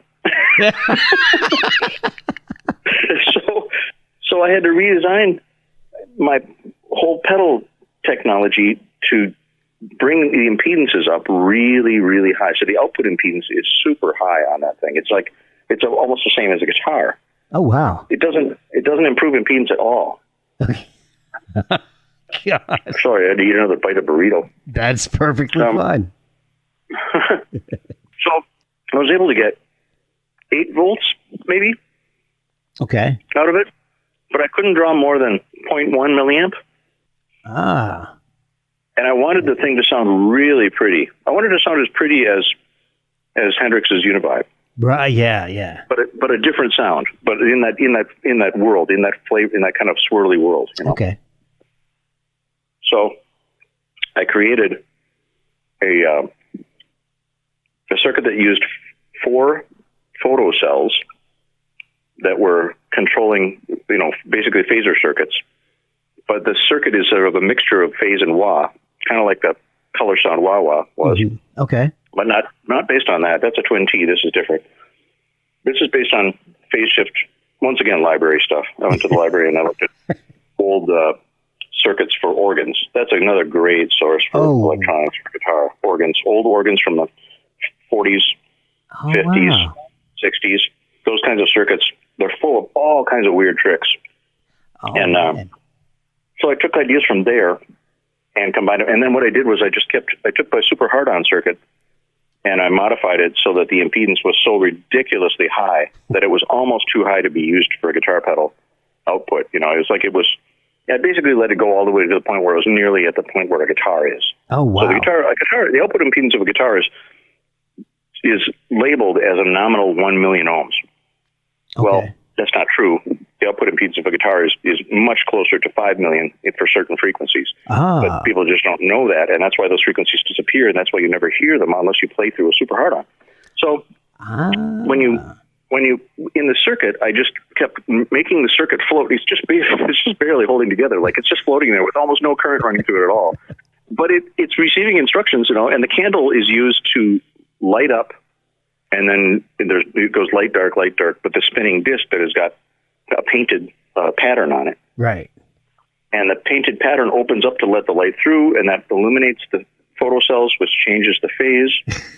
And part of the trick was to get photocells that would react at the right speed and also have the right range, like a super wide range with a very little change in light because the candle's not very bright.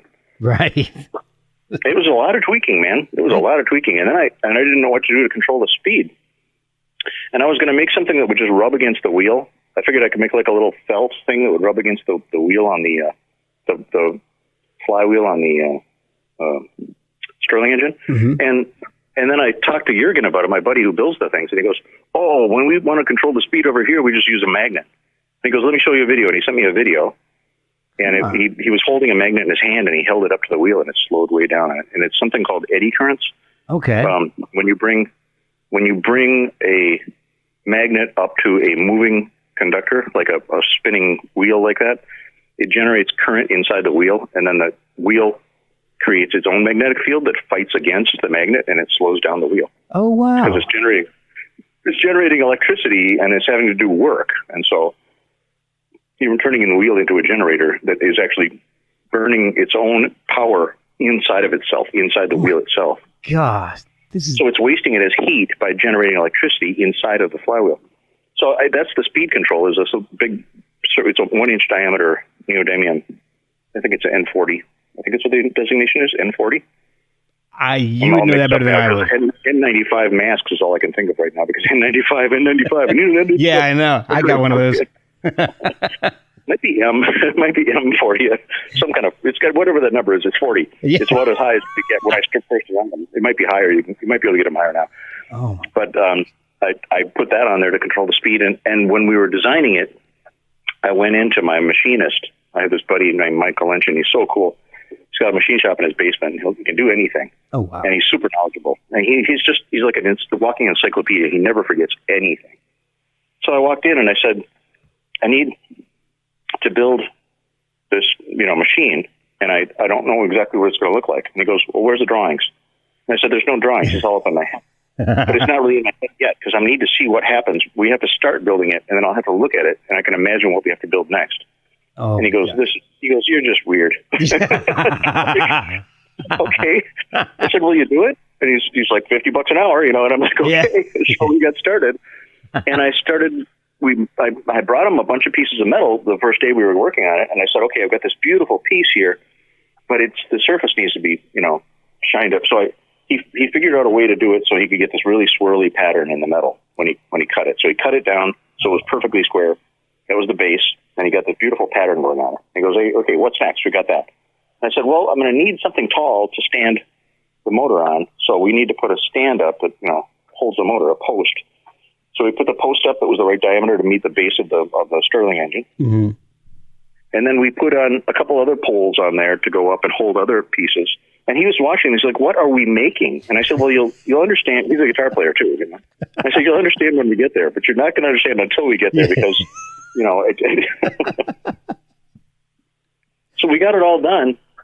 I just kept talking my way through it, saying, well, we're going to need a platform here. We're going to need something that slides here. And I'd scribble out little things on a piece of paper. And it was just kludged together. And then one day we were done, and I had the electronics. I had tested the electronics using my hand in front of a candle, Oh, gosh. I just move my hand up and down, to do the moving light source. Right, yeah. Source. And I brought all the pieces over to his shop, and I started screwing it all together, and we turned it on and plugged it in, and he played one chord on his guitar through it, and it just went, It made the sound. It wasn't perfect yet, but it made the sound. Once again, it was one of those days where you turn it on and it works. You didn't even have to jiggle it like I did with a little blue fishing tackle box. That's incredible. He was astounded. He goes, what did we just build? He goes, what is this thing? It looked like a game of Mousetrap. It was like a... Well, everybody listening has got to check out the demo video that's on your website because it's incredible.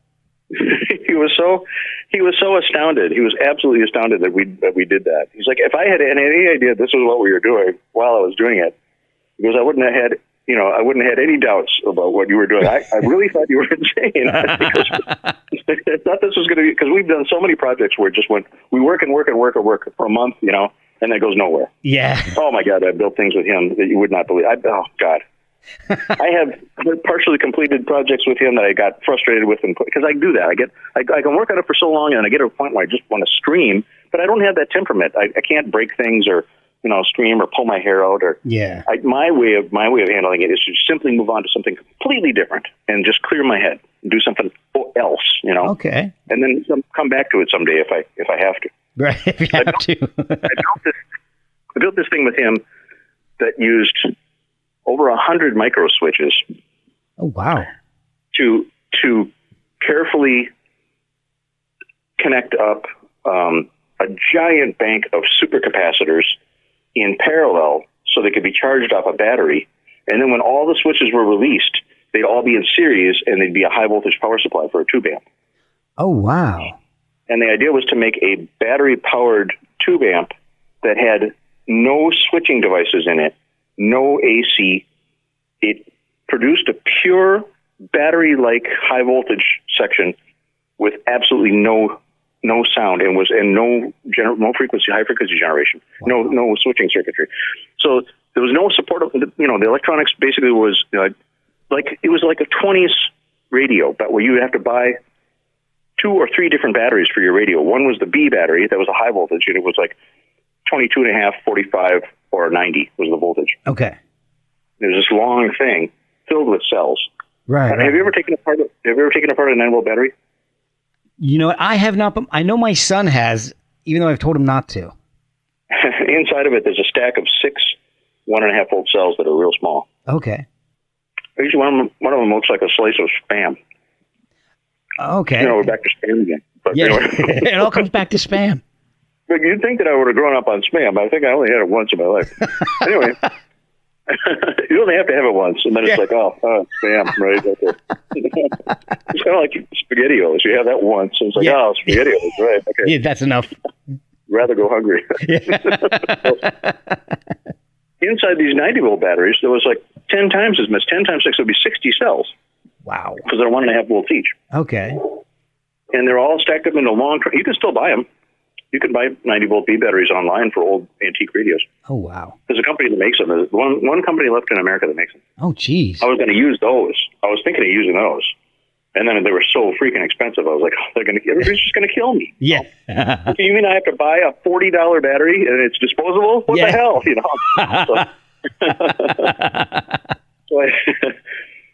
So I figured out how to hook up all these capacitors in series and make this super long string, fake B battery that was high current that could run like a 10 watt or 5 watt amplifier. But the switch system, which used this giant lever and this complicated set of hinges and stuff, we could never get it to work.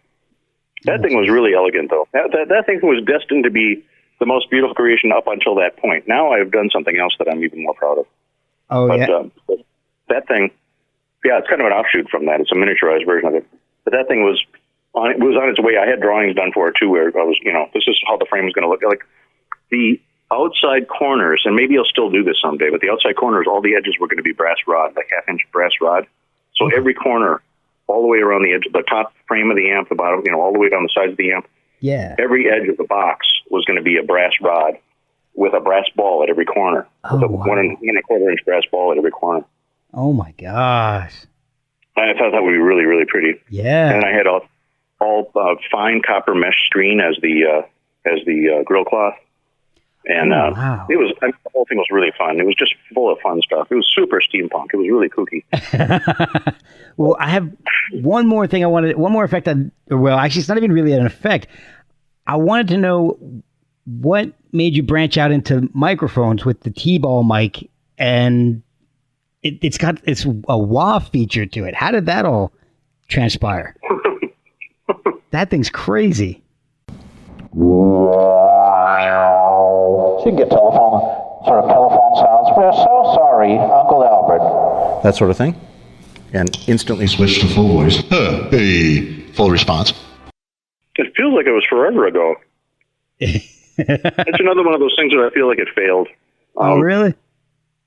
But I'm always trying to come up with things that draw attention to the brand, Yeah. Whether or not they sell is unimportant.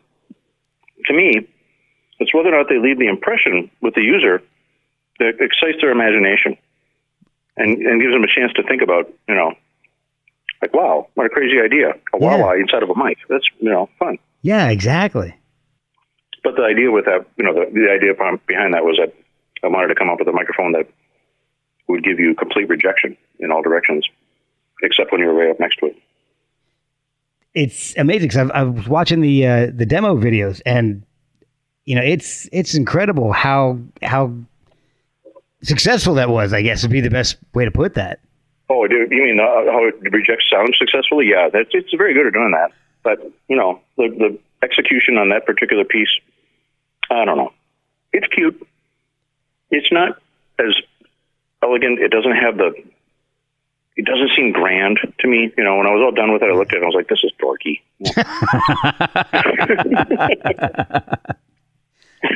Well, I thought it was... It's more quaint than really elegant and grand. I mean, when I look at the Candela Vibro phase, that thing just looks like a small city. When I first looked at it, the first time we were done, it was like going into like flying over mosques in Istanbul. Yeah. That's what it looked like to me. I was like, oh, wow. Like looking, and then that running, that's so industrious, that little Stirling engine was sitting there running and the candle flickering. And it's beautiful. It's really special. It really is. It's a piece of art. And it sounds really cute, too. It's very, very pretty.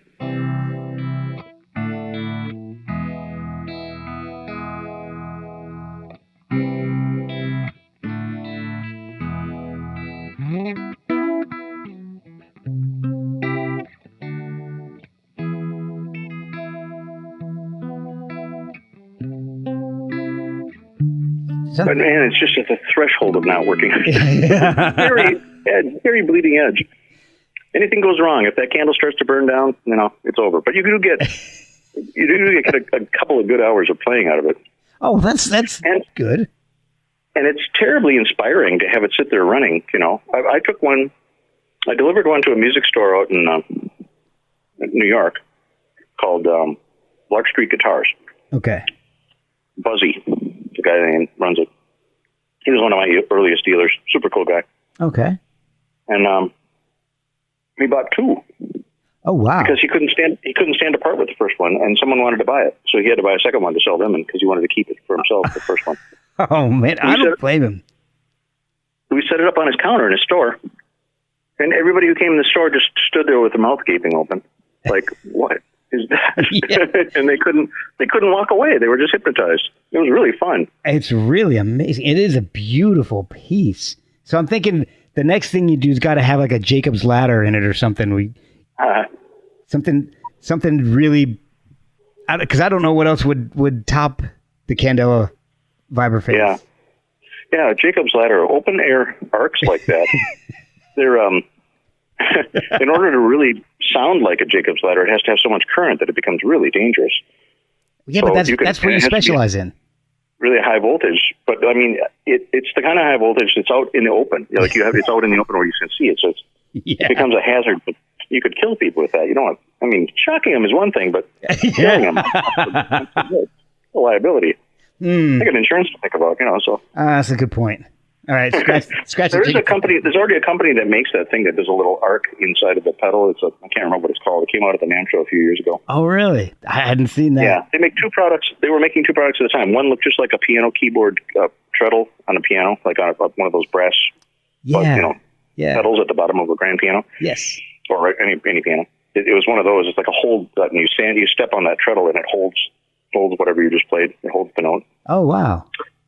And I don't know what it uses for the circuit. It might be digital or it could be a phase lock loop. I'm not sure.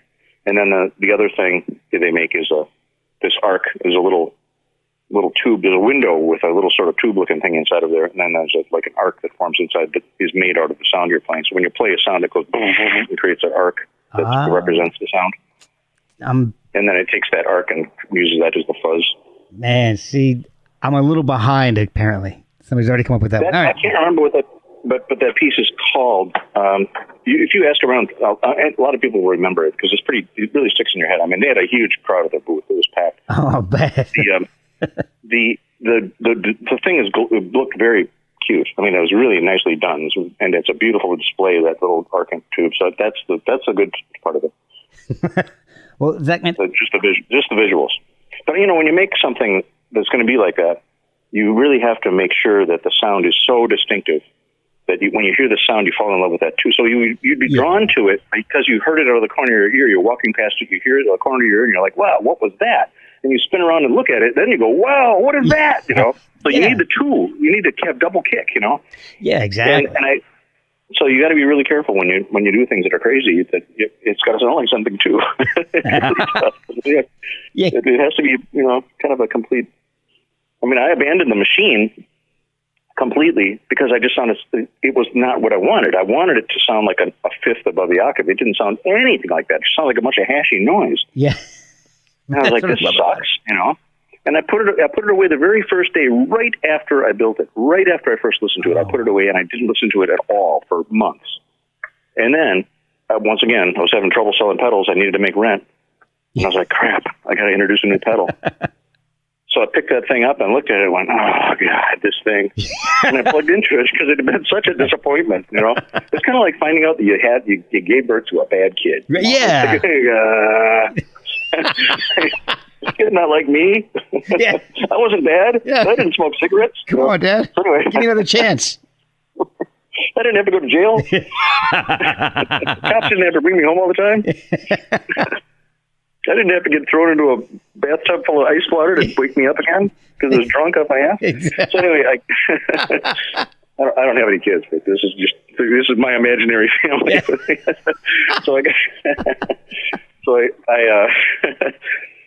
So I revisited it and listened to it, and then I started really listening to it, and I was like, somebody's going to like this. It's awful, but someone will like it. And that was back in the day when I could call up stores and say, hey, I have a new pedal. And they just be like, oh, okay, I'll take a couple of them, because that's just, they wanted to find out what I was going to do next, Yeah, well, and then the machine arrived, and they were like, what the hell did we just do? Why did we buy this again? I used to have a policy where people could they could return stuff and just trade it in on other things, from the stores only, because I knew that they wouldn't return something that was all chipped up, Oh, yeah. Well, and our paint, at the beginning, our paint chipped so easy because it was all testers. Oh, God, yeah. But then we switched to that. We switched to an automotive process, which we illegally applied inside of an apartment building. It was pretty bad. This is a fascinating story. You can't run an automotive paint shop inside an apartment building. But once again, I started my recording studio inside my apartment building, with drums. Oh, what the heck? Well, yeah, you know what? What the hell? That's a good motto. What the hell? That record, the very first recording that I made for that all-girl band called The Blew Up. Yes. The single that we recorded was called We Are the Garden, and it was actually released on vinyl.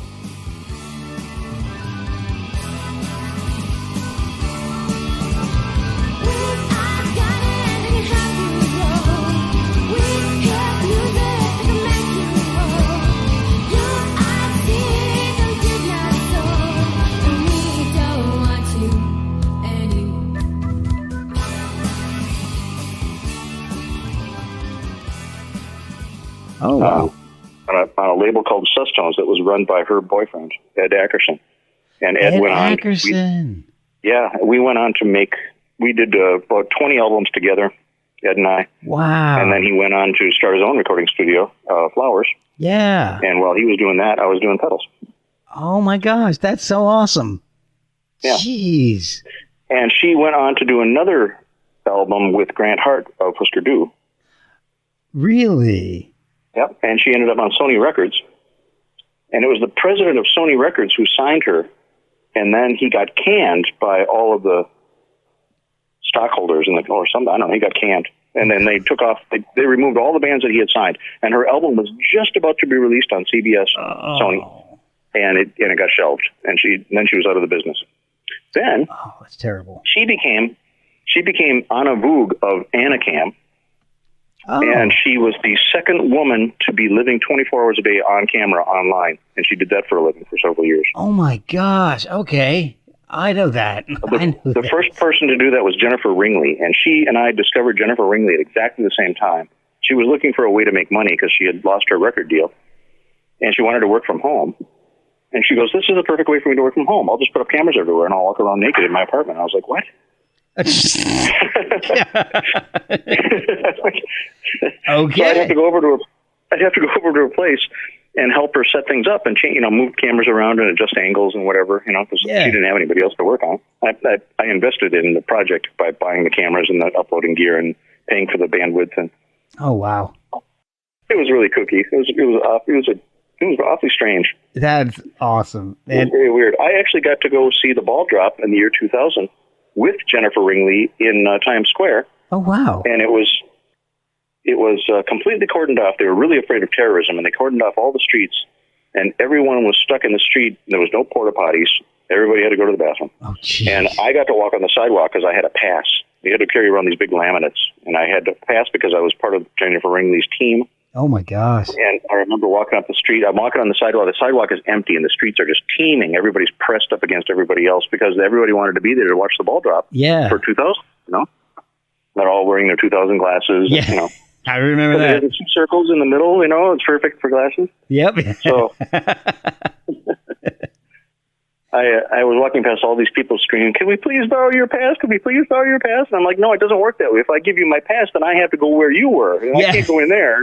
I'll never get out again. Yeah, exactly. Like, I'm sorry. People standing there with their legs crossed, jumping up and down. And it just felt so bad for everybody. Oh, yeah.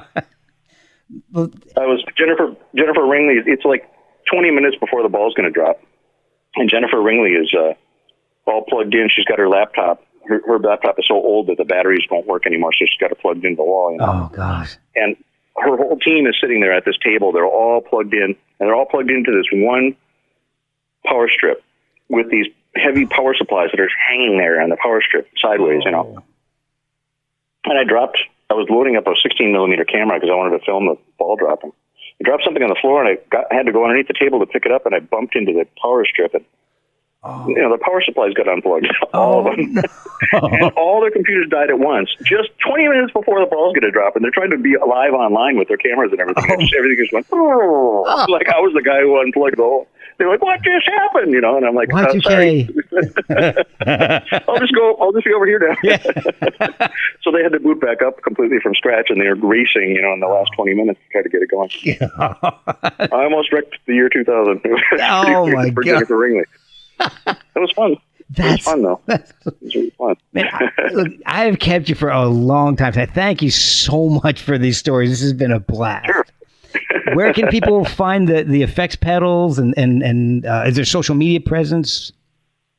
Well, and you know, we have Zachary VEX Effects or ZVEX Effects on Facebook. I think it's probably Zachary VEX Effects on Facebook, and then we make occasional Twitter announcements. I know Tommy does some uploading. We're having a sale right now. I believe, I don't know when you're going to publish this, but it'll be a few weeks from today. So. Well, then that sale is over, and on Monday we're going to introduce a King Kong, really nice artwork, King Kong SHO that celebrates some anniversary of King Kong the movie. Oh, cool. That'll be it's really colorful. I love the way it looks. The artwork turned out really nice on this. So that'll be available Monday. It's a horizontal version of the pedal. Oh, that's awesome. Computer printed. And then I want to do a Kickstarter, but with this coronavirus thing, I don't know if it's a good idea. But I kind of feel like I'm compelled to do it because we're going to enter a recession, and there's no doubt about that. So yeah, well, we're going to enter a recession again, which is very depressing. But you know, I don't want to introduce it during the recession because that won't help. And recessions usually last for like 4 years. So yeah, I think I have to introduce the Kickstarter whether or not it fails. And it's for a very interesting project. It's a solar-powered battery tube amp. It's a 2-watt tube amp. It sounds really pretty. Wow. Little practice amp. It's got 4 analog meters on the front of it. This vintage grill cloth from the 40s. It's painted black. It doesn't have Tolex. It looks like something from the Flintstones, sort of, in a way.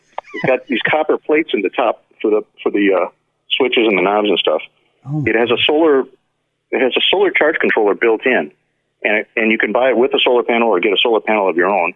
And you connect a solar panel to it, and you can charge it up. A 100-watt solar panel, which is like 4 feet tall and about 2 feet wide. It'll charge it up in 2 hours. Okay. And it runs for 7 hours. Oh wow! On a charge.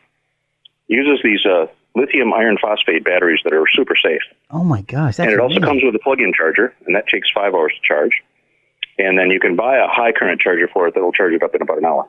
Oh wow! And although I don't recommend using a high current charger because it'll reduce the number of charges you can get out of the battery pack from 3,000 cycles to 2,000 cycles total. Oh wow! Yeah, that's significant. You know, a phone, if you know how long phone batteries last before you have to get a new battery for your phone or a new phone. Right? Yeah, that's about 1,000 cycles. Okay. So okay. If you charge this carefully, the batteries will last 3 times longer than phone batteries do. Their full life, useful life will be 3 times longer. So it should last for, if you don't use it every single day, it'd probably last for decades. Oh yeah, yeah. Without having to replace the batteries. Oh man. And the batteries aren't that expensive to replace anyway. So to learn more about that, I guess check the website and check Twitter and just keep following you. Well, and look on Kickstarter for ZVEX, and you'll see it suddenly appear when I put it up. Oh, that's another way to do it. I'm almost ready to put it up now. Oh, okay. I'm not sure that I'm very satisfied with the video that I shot to describe it. Yeah. It seems like I love your videos. I don't like this myself. Huh? I love your videos. They're hilarious. Yeah, well, I don't know if this one it's hilarious.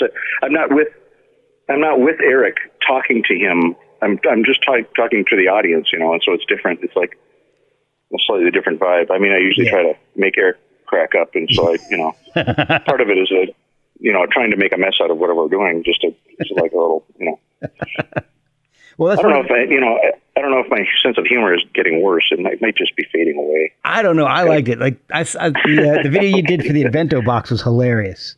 That one cracked me up. So yeah, this thing is.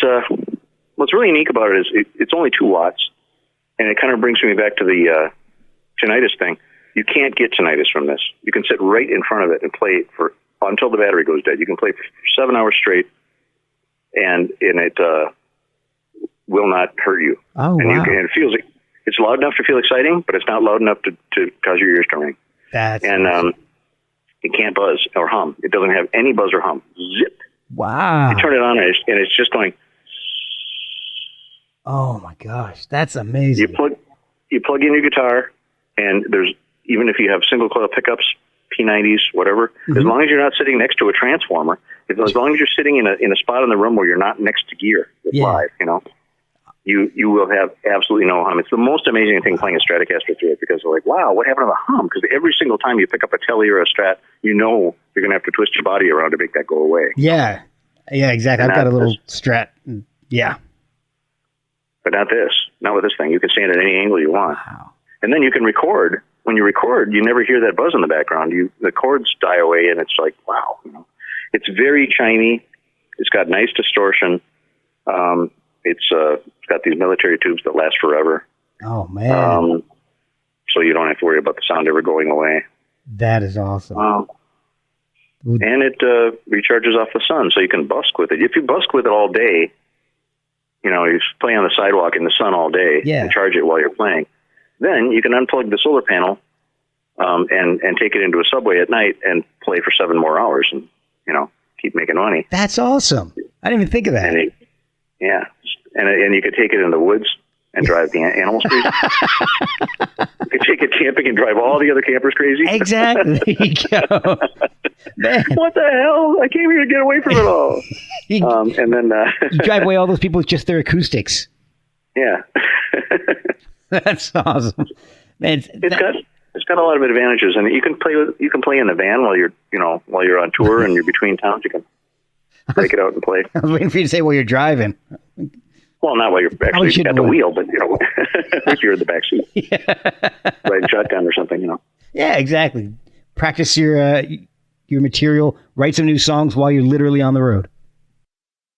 I guess I'm not sure if there's any more to say about that amp. I forgot to mention. It comes with a little pedal board that fits in the open. It's an open back amp, so the opening in the back has enough room to put a tiny little pedal board that holds 2 pedals. Oh, cool. And it has 2 pedal power ports in the back of it, so that you've got 2 isolated 9-volt outputs, 100 milliamps each, that you can power pedals with. Oh, man, that's awesome. And the pedal board is exactly the right size for vertical fuzz, vertical ZVEX effects, the vertical ones. We make like 6 of them now. Coincidentally. So I've got the box of Rock on Fuzz Factory on mine, but when I sell it, it'll come blank. You can put whatever fits on there. And then it also has 2 phone charging ports in the back, so you can charge 2 phones at once while you're off the batteries. And the batteries have enough power in them to charge an iPhone 10 times. Oh my gosh, that is amazing. See, your pig nose isn't going to do that. No. So, if you're in an emergency and your power goes out and your phone is dying, you can grab your amp and plug into the back of your amp and just charge up your phone for days. You can keep charging up your phone while you're waiting for somebody to come out and, rescue you with a boat because you're, in your attic of your house while everybody else is underwater. Because that happens. It happens in America. It's happened already. It does. Oh, my gosh. That is amazing. Man, I'll tell you what. And meanwhile, you can be entertaining yourself while you're playing guitar, when there's no power. And recording yourself. There's graphs online you can look up now that show how often the power goes out. And it goes out every year. It's worse. It goes out for longer and longer every single year. So it's a graph that just keeps going up and up and up and up. We have so many outages in this country. It's crazy. We have a deteriorating, falling apart power system. Yes. And we're just waiting for CME, the Carrington event, 1859. Yes. Yeah. And it's overdue. It's like 50 years overdue. Oh, God, really? They're supposed to happen it's a 100-year event, every 100 years or so. Oh. The sun is generating these CMEs all the time. but they go on all these random directions, shooting toward other planets, shooting off into space, shooting perpendicular to the plane of the planets, Yeah. every which way. But once in a while, it fires off a little fireball right at us. Yeah. And we run right into it. And we shouldn't let that stop us from playing electric guitar. No, what I'm trying to say is, if we get one of those, if we get one that was as strong as the Carrington event in 1859, which lit up all of the telegraph lines, which were the only wires we had in the sky, that was the only infrastructure we had. We had no power lines yet. Right. It was just telegraph. It lit up all the telegraph lines. It started the telegraph shacks on fire. It electrocuted and burned people. Oof. It was crazy. But that was just a bunch of little wires hanging around in the sky. Now our sky is filled with wires. We have this gigantic set of grids, these heavy, heavy lines running everywhere. Yeah. And then we have these transformers. At the other end of the lines from the power station are these transformers that are the substation transformers that feed the cities, that bring the high voltage in and turn it into lower voltage that travels through the streets of the city, and then it gets dropped down even again for household voltage, and the industrial voltages. But it's up in the millions when it starts. It's way up in these high voltages, so these transformers are really complicated. Well, the transformers are passive devices that are designed to last forever. They're buried, in a lot of cases, they're buried underground. Okay. They've been set up in these concrete, swimming pool tanks, basically, that protect them, and are fully, all the water gets pumped out and nothing ever gets in there and wrecks them. They're designed to sit there for 100 years and not be disturbed. They're made to last forever. Oh, wow. And the companies that made these transformers are long out of business because they only could make so many, and then every city had one. And it's kind of like, okay, we don't need any of these big transformers anymore. They cancel all the orders, Yeah. And they shut down the machines. And they took the machines apart, and then the company went off to make something else, Oh, wow. So they can't even make the transformers. I've heard that the only place left on the planet is in Europe, where they make substation transformers of the size that you find in places like L.A., New York. Oh, wow. And what happens with the CME is it causes an EMP. Right. And the That's your magnetic pulse. Yeah. And the EMP is just like a hydrogen bomb attack. It's one of those things that we fear. It's like the starfish experiment that was Project Starfish. I don't know that one. I think it was 1962. It was a period where we had a treaty with Russia. There was a moratorium on overground testing. So we wouldn't test any more nukes overground. We'd only test them buried underneath the ground, so we wouldn't have any fallout. Because both countries were getting kind of worried that we had a lot of fallout, and there were a lot of people who were getting cancer, and the government was looking at it going, God, we can't keep killing people off. They're going to catch us. So. Somebody will figure it out. Yeah, so they said, how about we both stop testing above ground, we'll just test underground. Well, that was fine, except there were a few things that they hadn't yet tested, and EMP was one of them. They hadn't quite gotten a handle on what the EMP could do. They didn't know how strong it was, how the best way to make it, where to deliver it, how far to shoot, how far to fire it off the ground.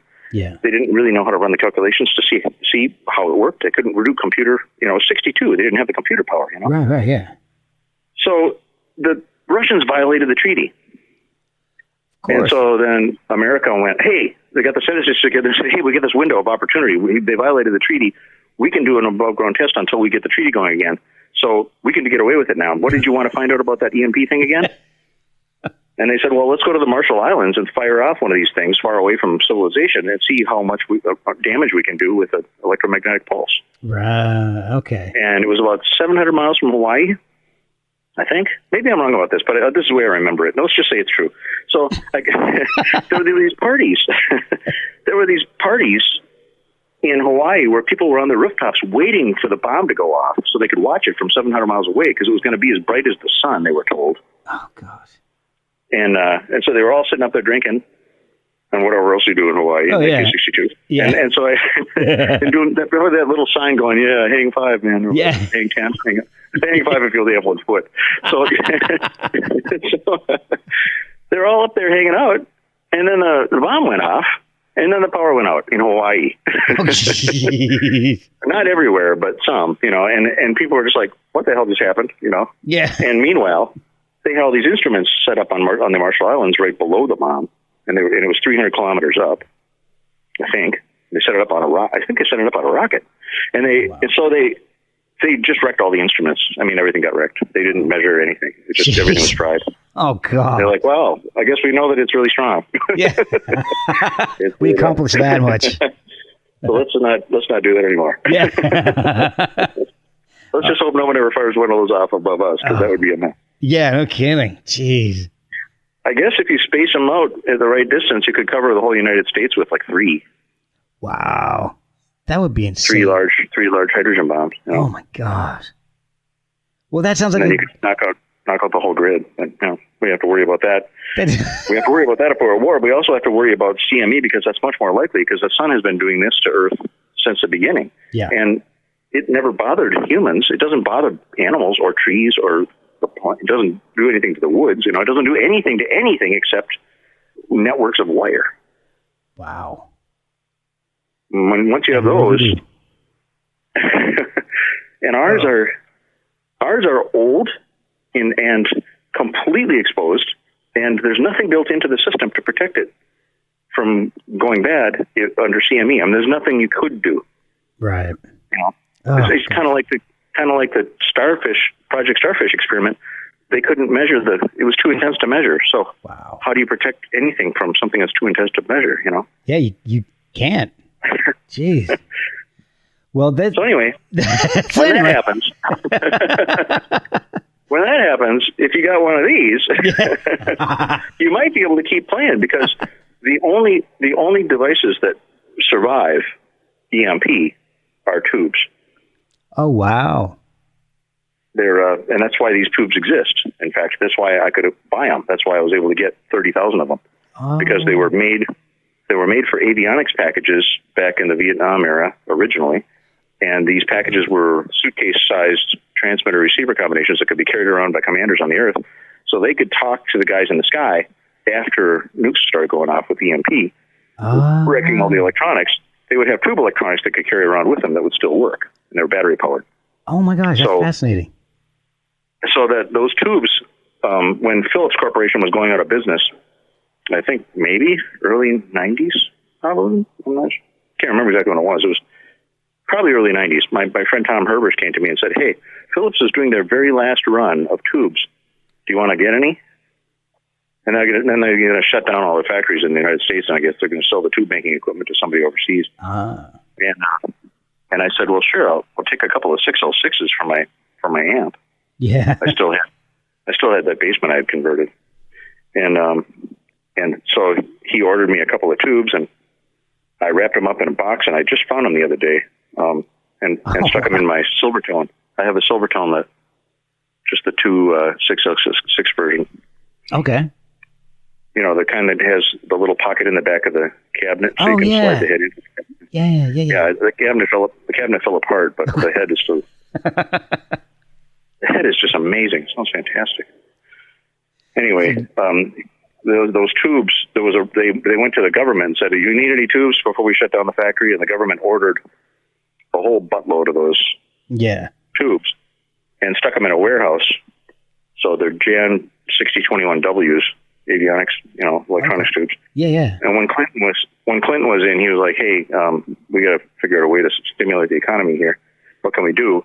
And he decided one of the things he could do was open up all the military warehouses for all the surplus stuff that we had that was never going to be used for anything. Oh yeah, I remember and just sell it to the public. So those tubes flooded the market. They probably cost the government $50 a piece. Oh jeez. I paid a lot less than that. I was going to say you probably paid a lot less. I think when they were sold at auction, before I heard about this, they were sold at auction. I think they were going for like a dime. Oh my gosh! Jeez. I paid more than that, but I certainly didn't pay 50. So they're fantastic, and I've got 30,000 of them. So I really need to do something with them. Yes. I decided this project would be perfect. I could make my battery powered amp that fulfills all the things that you want, and it's really, really pretty. The audio recordings that we got that Eric recorded for it, I am just completely amazed. It's completely useful for recording. And one of the nice things about it is you can use it in your apartment at a volume level. No one calls the cops, and then when you record with it, right in front of it, you can record it with it at any volume you want. And then you play back your recording through the monitors at exactly the same volume.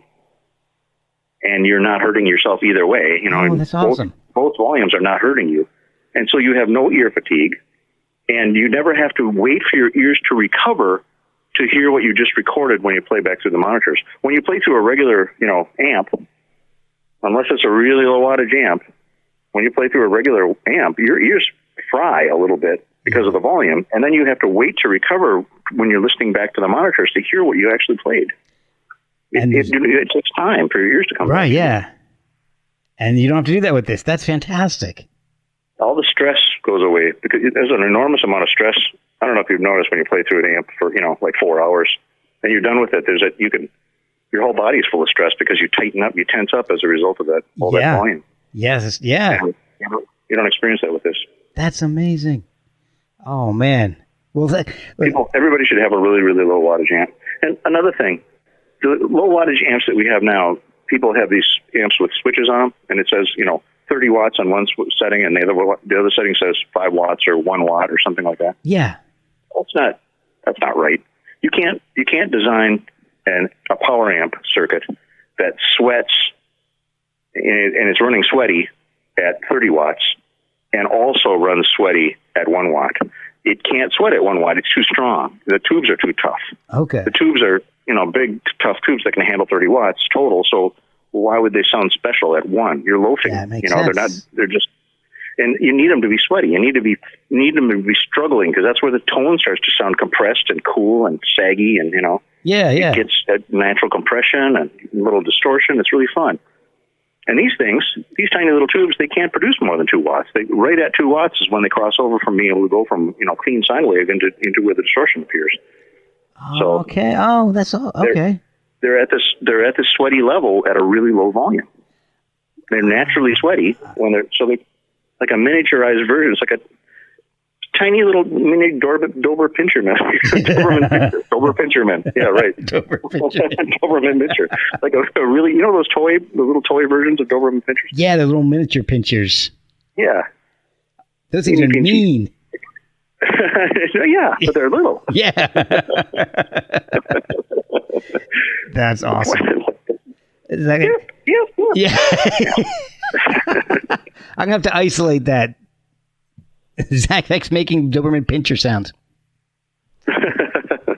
I mean, thank you so much, man. I've taken up a lot of your evening tonight, and I want to thank you for sharing some awesome stories, man. It has been a blast. You're very welcome. It was really fun.